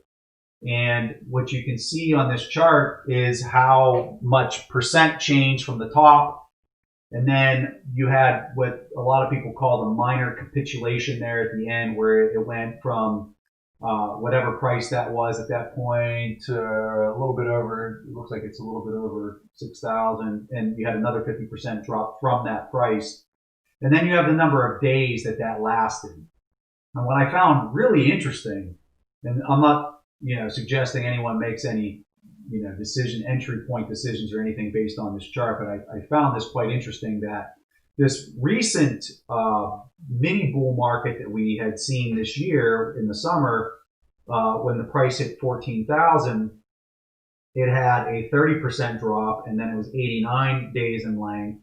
And so using the fractal from above and then looking at the one below there, I'm just doing a little math and looking at some ratios to see maybe we might see something similar. So the math on when you're looking at the bottom chart there with the Y percent and then the X days, the Y percent, the actual that we've seen so far is around 20%. And the math was suggesting we should see 22%, a 22% drop. So we're within a 2% range of, and some of that could have just been where I measured it from, actually. So I think we're right there. And then the X, as far as how long that might run sideways, based on the ratio, it's saying it should be around 39 days, which takes us out to the 31st of October 2019. So, well, that'd be awfully convenient for me because I have options that expire on the 25th. But yeah, I mean, I really like that chart that has the previous reward era and where the price is relative to where it was in previous halvenings, and then like the multiplier between the two. Yeah, I really like that chart, and I think you're getting at some similar math between the two. Yeah. Here. Yeah, because I mean, like with wheat, you know, we have seasonality, and so when you look at pricing of commodities and stuff, you'll actually pull seasonality into that. And even assets like gold that you otherwise wouldn't think have seasonality, do. And they do because of things like, Diwali and the Chinese New Year. And so, you know, I think that Satoshi might have put this happening in order to, you know, create this type of seasonality into Bitcoin also. Because of, you know, all of the reasons we've mentioned. So, you know, I actually haven't seen anybody do like a really good analysis on Bitcoin's seasonality. You know, so there's some room for someone to write a fun article if they have more care about it a little bit more than I do. You know, something on this, when you're looking at this 2020 halving cycle chart, and when you look down at the bottom, I don't know if you ever used the relative strength indicator, the thing that not really. I mean, I think I try to get the fundamentals right, and then, you know, I do layer in some technical analysis, but I just, you know, a lot of it's tea leaf reading, unless we find something like, you know, a highly correlated co-integrated thing, and then it's like, now I think we have to take that seriously and figure out like why it is that way and when it's going to break or how it's going to break. Yeah, totally agree with you. Yeah, so let me just populate that one more time for people that maybe joined us a little bit later. I'm pulling up the stock to flow chart there with what Trace is referencing. Oh yeah, and these comments on proof of keys, we're going to have a lot more fun this year than last year. So get into it. Talk it. Well, I mean, we're really, you know, I really want to start beating the drum on it about the 1st of November, but, you know, proofofkeys.com, pretty simple. We take all of our keys from any third party, all of them. Like, we just withdraw everything just to see if we can. Yeah. Because, you know, you have monetary sovereignty or not. It's your asset. They're going to send it to you. So you might have to work on getting your withdrawal limits increased or things like that. And then I also had an idea today, actually, at lunch. You know, I was messing around on my phone and I noticed I just had a bunch of apps on it that I haven't used for a while. Yeah. And I was like, man, you know, like, not only should we be going around and making sure that we don't have any Bitcoin on all of these different third parties, but it would also be a good idea just to clean up our devices, you know, and principle of least access. You know, just get rid of, like, all these apps that you don't use. Yeah. Whether it's on your laptops or your phone, because, I mean, you don't know what those apps are doing. They might be tracking your location. They might be tracking your keystrokes. They might be doing all types of stuff that could compromise your private keys. So, you know, I think that might be a good practice to kind of throw in with proof of keys, you know, because it goes along with not just taking possession of all of our Bitcoins, but also just making sure that we're doing it in a safe way. Yeah. So what would be your, you know, because we've been going for a while, man. We've been going for an hour and 40 minutes. Hey, I got rack up. I got racquetball in the morning at 5:30. I got lots of energy. I do this all night. Dude, that went fast. Holy man. I guess my last question for you, Trace, would just be, what's something that's hot for you right now, or what's something that's got your interest that you think is worthy of discussion? Ooh, I mean, well, we discussed these derivatives quite a bit. From what I understand, LedgerX wants to introduce the mini contract. So it would be zero point 0.01 of a Bitcoin instead of a whole Bitcoin. It would be 1/100th. So that would be a very easy way for, a lot more retail players to come in and turn their Bitcoin into a yielding asset by selling the volatility. Yeah. And so, I think it'd be important for people to, do some research, figure out how options work, develop some of that human capital, and, you might want to consider trading on LedgerX because I think you can take advantage of, that infrastructure. I mean, it's a phenomenal tool that a hodler of last resort can use to acquire more Bitcoin. Yeah. And they easily passed proof of keys last year, by the way, because it was a decent sized withdrawal that I made. that I made.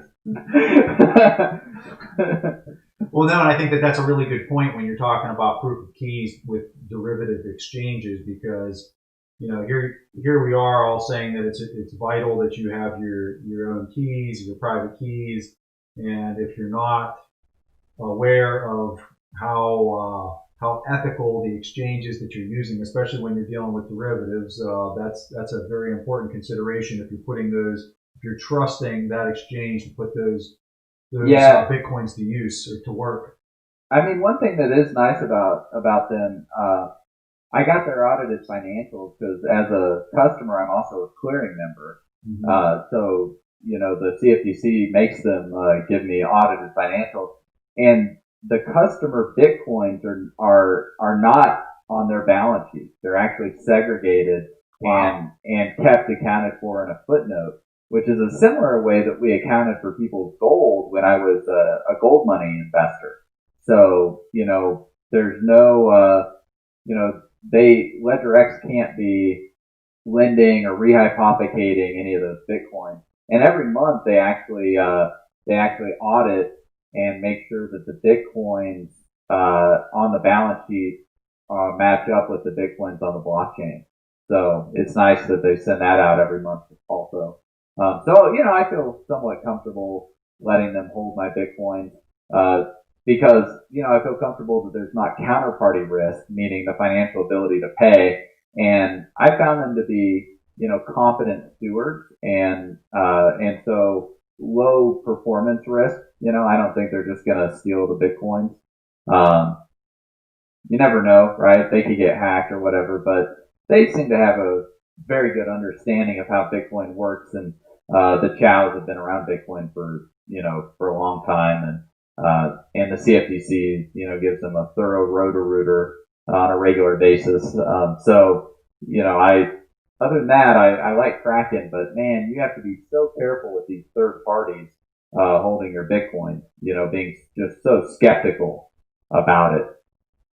I want to ask the people that are watching this live, if you've got a question, type it right now into the feed, type it up, and then Trace is going to be looking at what you guys are typing up, and he's going to try to respond to his favorite question that he sees come across the feed.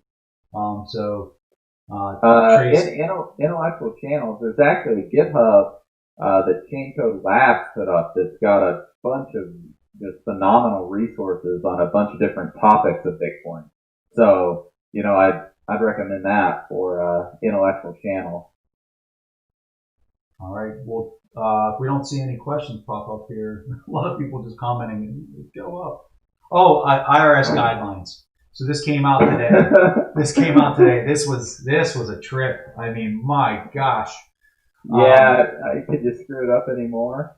Um, no, I mean, it was just nonsensical. Like, they're conflating definitions of, like, airdrop and hard fork. And, it was interesting. Blue Matt, Matt Corallo, he was like, I dare the IRS to come audit me. Oh man. And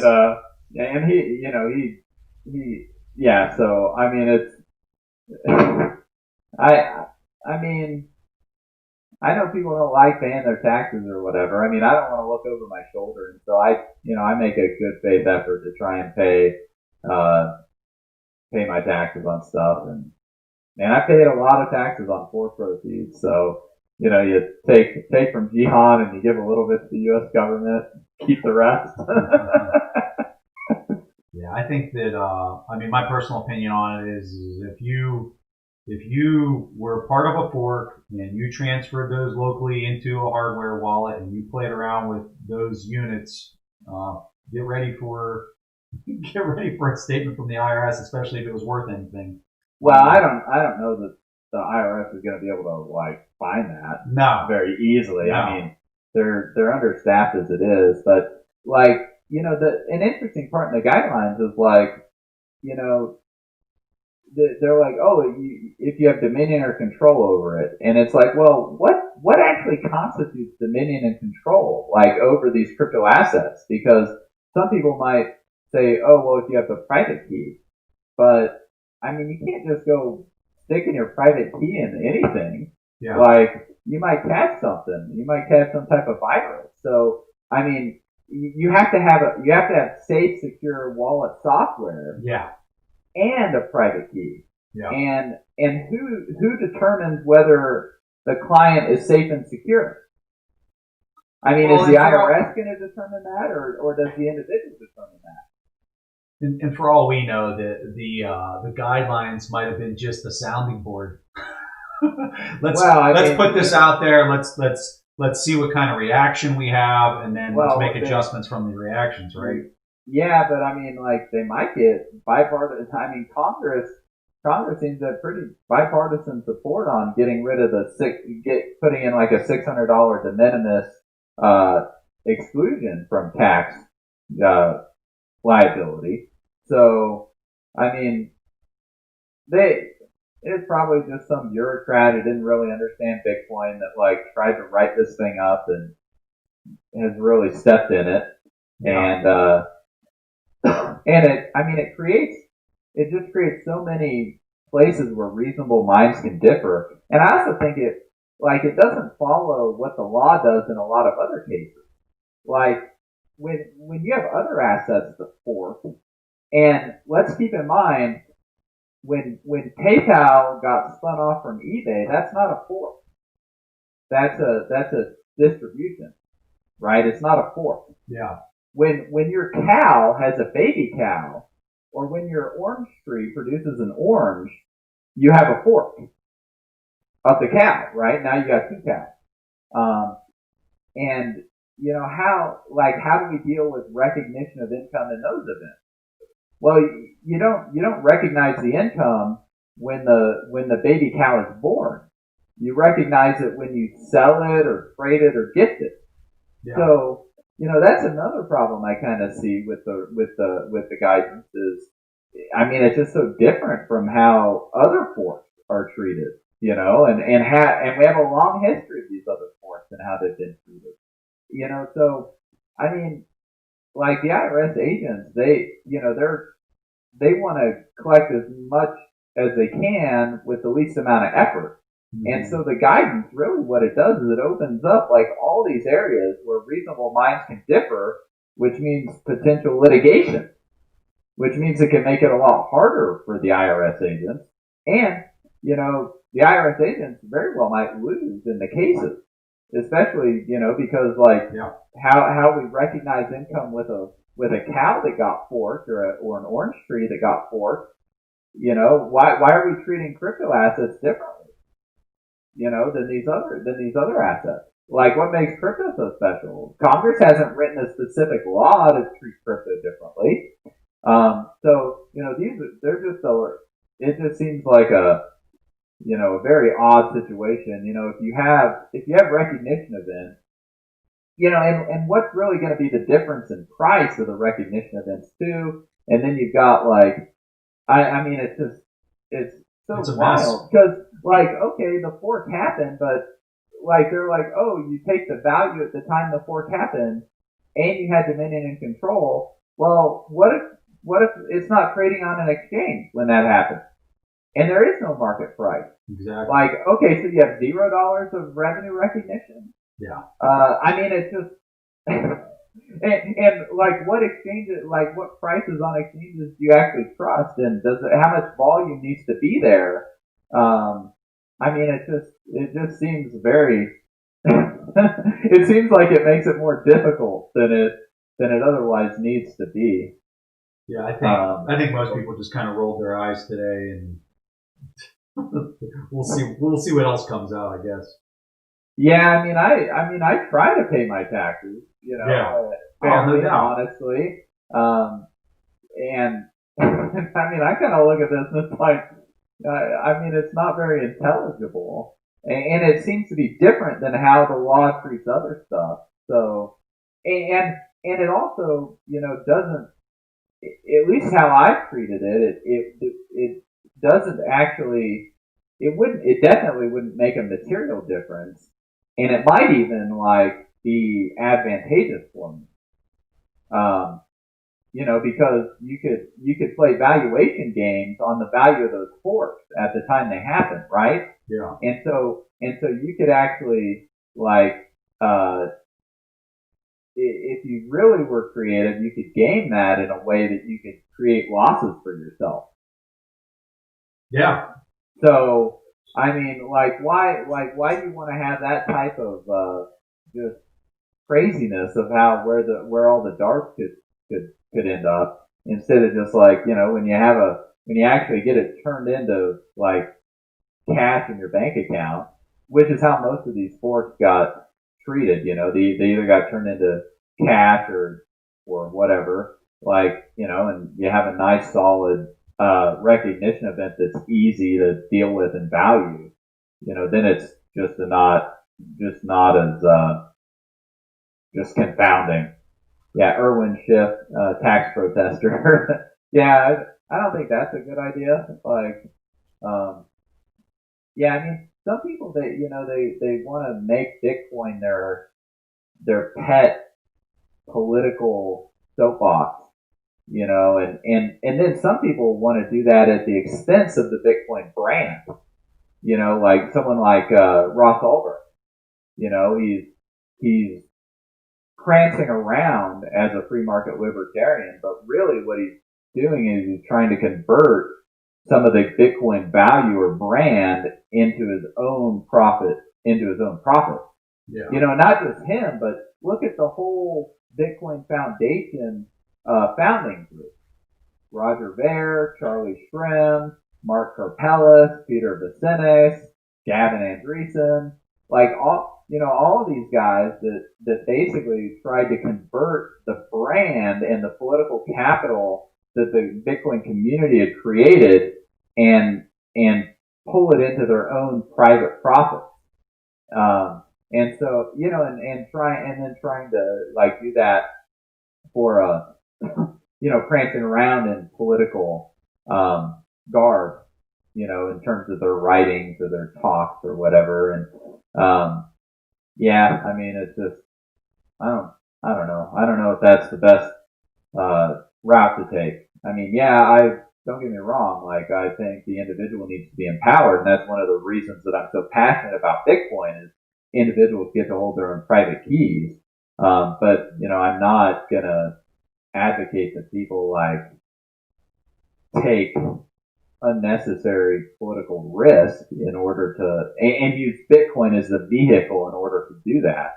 Well, you get into extremism at that point. You're just extreme at that point. You don't have a balance. Well, and then say, oh, the reason I'm being persecuted is because I was pro Bitcoin, and it's like, no, the reason you're being persecuted is because you did something that was like totally illegal. Yeah. By running a darknet market. And that's why you're in jail for life and lost your appeal. and that's why you're going to die there. Because you're not going to get a presidential pardon because you're not going to get there's not enough political brownie points to win by giving Albrecht a pardon.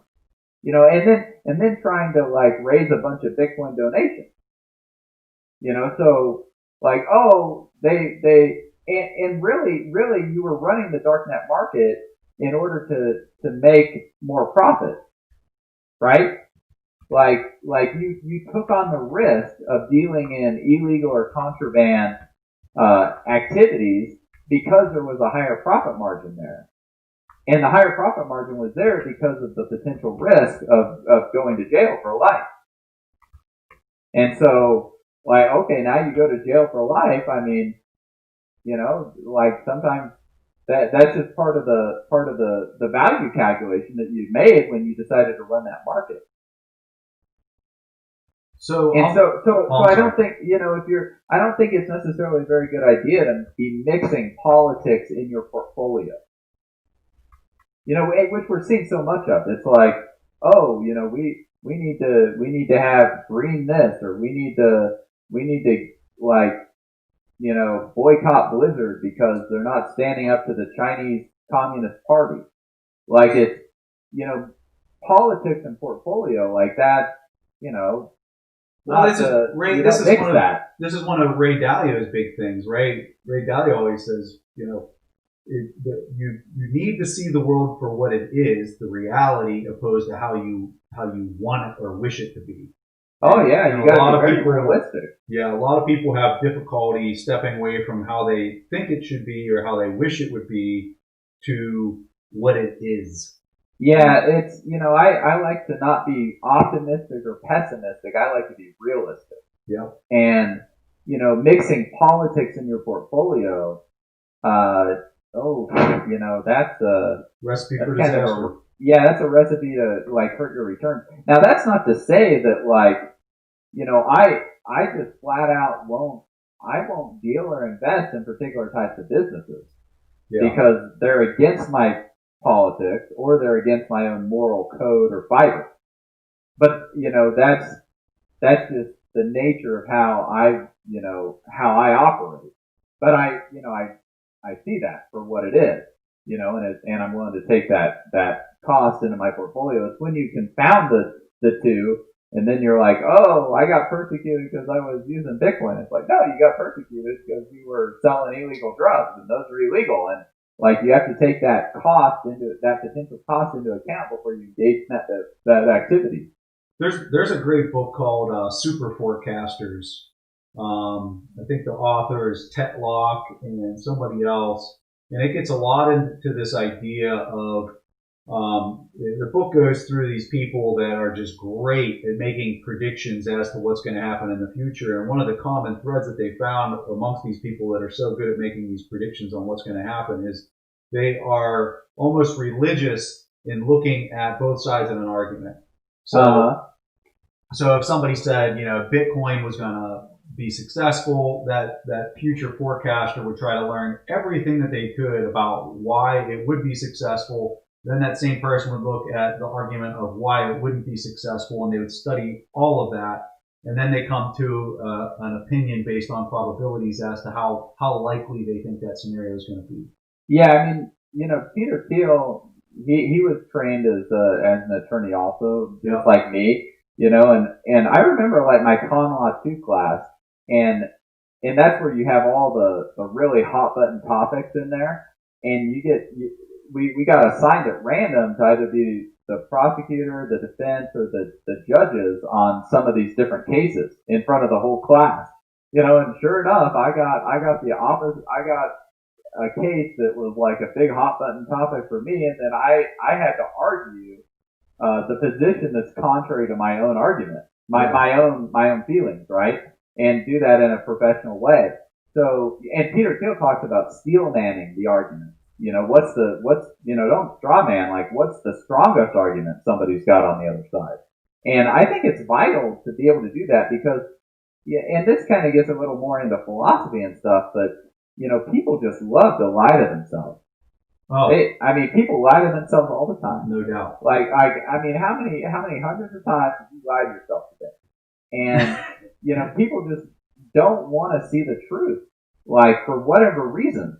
And and man, I mean, you got people out there. They think that they can control the weather in the world, right? That like they think they can control the climate, and they can't even control their own mind. I mean, they are so deluded, like just so deluded, and lying to themselves, right? And instead of focusing on themselves and focusing on what they can do to become better, instead they get totally distracted, focusing on something that they have no control over, and then they get a bunch of anxiety about it, Trace, and it's just holy cow, like just because you're lying to yourself. And Bitcoin is the great educator, because guess what? You don't get to lie to yourself with it. you can look at the Sharpe ratio chart and keep telling yourself that it's not real, but unfortunately, or fortunately for us, it is real. Bitcoin is the great educator. Bitcoin is the real Bitcoin. Hey, you see what I'm saying? Like it's a mirror that shows your cognitive dissonance and your biases. And what you gonna do? Gonna break your head against it? Because that's what's gonna happen. And so I think there are a lot of these people. They think that they need to like weave politics into their portfolios and into every aspect of their lives and their decisions, and they just get so distracted about everything, and they're lying to themselves. And Bitcoin's just not going to let you like play that game, because you're going to run out of economic resources if you're doing that. Because you're lying to yourself, you're going to be making bad economic calculations, and you're going to lose your capital. So Trace, then what you going to do? There's a question here that I like. The person asked, are negative rates a novelty, or have they occurred previously in history? And I think it's really important that we address the idea that depending on what timeline you're looking at, if you go back 200, 300, 500, 1,000 years or whatever, that digital currency today, the digital dollar or whatever, in my opinion, is what has enabled a lot of this to occur. So the answer to that question is no, this has never happened before. No, we've never had contracts where one person was guaranteed to lose money that people would actually buy happen. And it's definitely something that's of the modern era today. I'm curious to hear your thoughts. Yes, I mean, we've had a great credit expansion for like 500 years, going from gold and 100% reserves to fiat currency, fractional reserve banking. Then we had Bretton Woods. We had Nixon closing the gold window. And then we got periods of what were called negative real returns. And so negative real returns, and that's where gold really like powers higher, is when you have negative real returns, and that's where the interest that you're earning is lower than basically the inflation rate. But it becomes increasingly hard to calculate because of the gold price suppression scheme, manipulation of the CPI numbers, and all of that type of shenanigans that the government involved in. Because if there's any institution that loves lying, it's the government. Government loves lying about stuff. Because government, it's just the nature of bureaucracy. And so, I'm not aware of like negative interest rates under the commodity monetary system. And since Nixon closed the gold window, no, we haven't had negative interest rates like we were talking about with the bonds, but we have had periods of negative real return. Yeah. And that all of this interference just makes it so much more difficult to perform the economic calculation. Trace, I don't have anything else to cover. I was going to pull up a chart of the 10-year Treasury over the last 80 years to kind of show people the major credit cycle that's occurring, but we'll leave that for another day. Yeah, we've had a fun time. 2 hours is plenty for people to chew on. I hope everybody enjoyed it. I really appreciate you taking out time, and I know you've got many of things that you're involved in, but anytime I've asked to have Oh, a chat with you, you always make time, and I really appreciate it. oh, glad to do that. Oh, there's a good question from Linus. Bitcoin's behavior during a recession, is it still a safe haven? That's back to the liquidity pyramid burrowing down into safer, more liquid assets. And during a recession, yes, you want to have liquidity because that's when you get to buy stuff cheap because, people can't cover the carrying costs, people can't make their payments. Bitcoin, gold, treasuries, like cash, that stuff performs well in the recessions and you get to buy stuff super cheap. So, we haven't ended the Great Recession, that happened in 2008. We're still in the middle of it and Bitcoin's been performing just great, like during it. So, I think Bitcoin's going to continue performing well, especially as we have all this governmental, like craziness happening. I'm grabbing a book here real fast off my other shelf. If you want to learn a lot more about the credit cycles and things like that, I'd tell you this book here is hands down the best thing you can read to talk about some of those deflationary cycles that Trace was mentioning. And this book is absolutely incredible. It's actually 3 parts where the first book, which isn't all that thick, is a template for deflationary busts and inflationary busts. The next book is detailed case studies of 3 specific points in time. The first one is the German debt crisis from 1918 through the 1924 time period. The next one's the Great Depression, and then the last one that he talks about in there is the 2007 to 2011 time period, and then another 48 case studies of deflationary and inflationary busts of large credit cycles. And so people, I think what's hard for a lot of people is what we're about to experience is something that is going to be a once in a lifetime kind of event that they've never experienced in their lives, and therefore their deduction is that something like this can't happen. But, based on a lot of historical research in a lot of different countries around the globe, you will find that it's actually quite common what's about to happen. But where it's not quite common is that I would argue it's never necessarily happened on literally a global scale. And that's where this one's a little bit different. But the characteristics are going to play out all the same. And, every one of these scenarios end with the central bank or whoever manages monetary policy within that domestic country, they have to print. That's how these end. And so I would tell people, I would buy that book. I'd read that thing. Cover to cover. There's another good one in that vein. It's The Great Depression by Rothbard. Yes. But yeah, I mean, that's competitive devaluation. You already see it. Trump banging on the Fed, hey, we need to weaken the dollar. 292 megabyte block. That's pretty funny. I have no idea what's happening with BSV because I don't really care.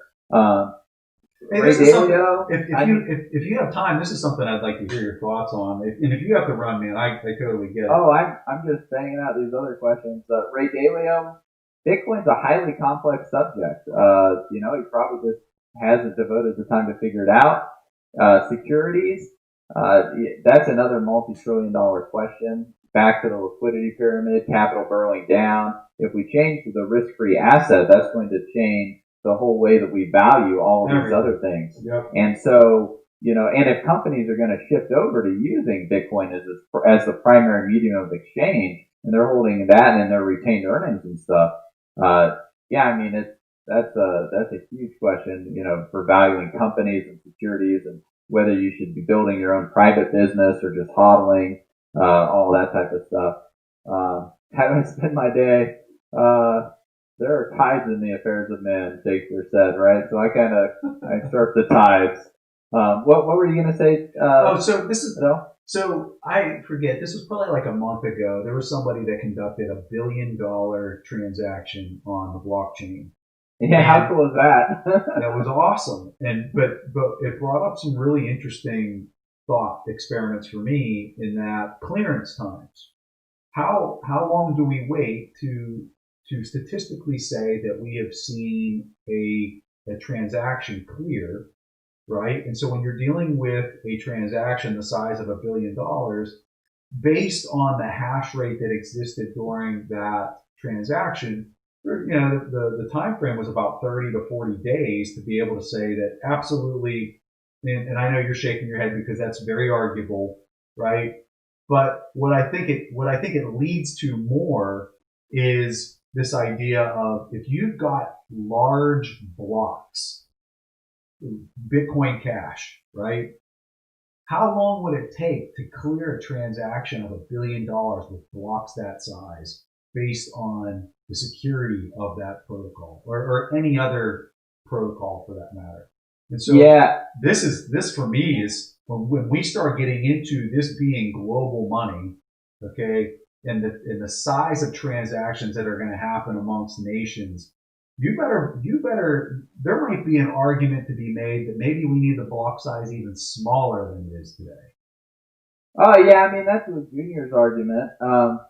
I think one of the greatest threats to Bitcoin is just that we lose the ethos of decentralization and running our own full nodes and stuff like that. And that's one of the reasons I started Proof of Keys. But when we're looking at like how mutable or how immutable is that transaction, it goes a lot to the decentralization, how many nodes we've got. It goes to like how costly it would be to roll back that particular transaction. I mean, after 6 transactions, I mean, stuff's pretty solid. And the protocol, with the mining reward, I think it's 100 blocks. So, after 100 blocks, that's kind of the self-reinforcing, that's the snake eating its own tail, right? So, but I mean, we just saw like a 200,000 block reorg on one of the coins, which I think was pretty funny. So, it's a lot more like what's the cost that's been sunk into equipment, like SHA-256 miners. What's how much electricity is that stuff burning down? How decentralized is that equipment? Who's the counterparty that you're dealing with? What's the potential recourse you have against them? If the transaction were to be rolled back and you weren't able to get it replayed and confirmed. So, I 30 to 40 days. I don't necessarily think that long. I mean, Well, so what I was using. you get 100 blocks. I mean, that's going to be pretty darn solid. No, I totally agree with you. I just where the math for that is coming from. I don't know if you've read the article from Nick Carter. Nick Carter. Yeah, I have. He wrote just an insane article about how you get into clearance times based on the size of the block and the security of the block, and if you were going to have somebody that was going to try to reverse that transaction, the amount of hash power and all this, and what it really comes down to. And so I would highly encourage people to read the article to kind of give you an idea of where he's coming from with that. But, you look at some of these other protocols and you look at Nick Szabo and Adam Back and some of these guys. From the very beginning, these guys are saying this is all about the security of the protocol. And if you don't understand what that means, well, then you need to start reading some more because you clearly don't understand what this is all about. And what they're effectively getting to is really kind of transaction clearance time. So let's say you had $500,000 and you wanted to throw it on an exchange and you wanted to pull that out of Bank of America or whatever. Guess how long that's going to take you to clear that transaction into there to start playing around with that from a liquidity standpoint? Well, it's not going to be in minutes or in an hour. You're talking days. You might even be talking weeks. And so that's the thing that's going to change so much when you look at where we're at in 10 years from now, when all this technology is just going to be much more commonplace, is those transaction times or those clearance times in order to conduct transactions from one exchange, one bank, one whatever to the other is just going to be like, boom, it's going to happen, and it's going to happen quickly, and you're going to have liquidity. And that's the thing that I think your typical person who kind of plays around in the markets at a very low threshold level They don't understand any of that. And I think people that are moving $1 billion, these big bond traders in the financial sector today, and they understand those clearance times, they're going to have a deep appreciation for what that technology brings. Well, and also, when we're able to get into atomic transactions, and you can trade the bond and the Bitcoin in the same transaction. Yeah. Right. So the transaction is the settlement of both of the things, and they both have to happen together. And like you look at Bitcoin Gold, I think there was a $17 million replay attack on Bitcoin Gold from one of the reorgs. Yeah. So this stuff has hit exchanges, and you see the number of confirmations required get jacked up pretty high, because that's kind of where the sting is gonna hit. But then we have stuff like Lightning Network, and you have you don't necessarily need to have this final settlement on so many of the transactions that are going to be happening with Bitcoin. No. Okay, well, that's a wrap, man. That's a wrap. That's a wrap. I know it's late. Out where you are. Hopefully, you don't have 5:30 racquetball. No, we're good, man. This was a lot of fun. I thoroughly enjoyed it. And maybe in a quarter from now or whatever, maybe we can get back together and do another one. Oh, we got proof of keys, man. We got to be talking about that. That's going to be some. That's right. We got to start. We got to get a betting pool on which exchange is going to fail. Boy, it's nice to be able to take possession of that as a community, right? Because you can't do that kind of stuff right now. Yeah, it's hard. How would you do that with gold? The refineries are already at capacity. Melting gold down to ship it to Beijing. So and we can assay 100% quantity and quality with a couple dollar transaction at the most. And then you couldn't even prove, even if they took a picture or whatever and counted the bars, you'd have to crack them all apart. You can't do any of that stuff, or you can't validate any of that stuff, right? Yeah, are we gonna flex our muscles and grow a spine with our monetary sovereignty, or are we just as a community, or are we just gonna let Quadriga CX and this stuff happen? If we do it annually, we get to teach ourselves and we get to teach other people how to have this good privacy hygiene and good security hygiene with our coins. That's when you want to be practicing your emergency procedures, not when there's an actual emergency. Right? Absolutely. All right. Well, let's go ahead and hang this one up. Trace, thank you for your time, sir. It was such a pleasure. You're welcome. It was fun. All right. See you, bud.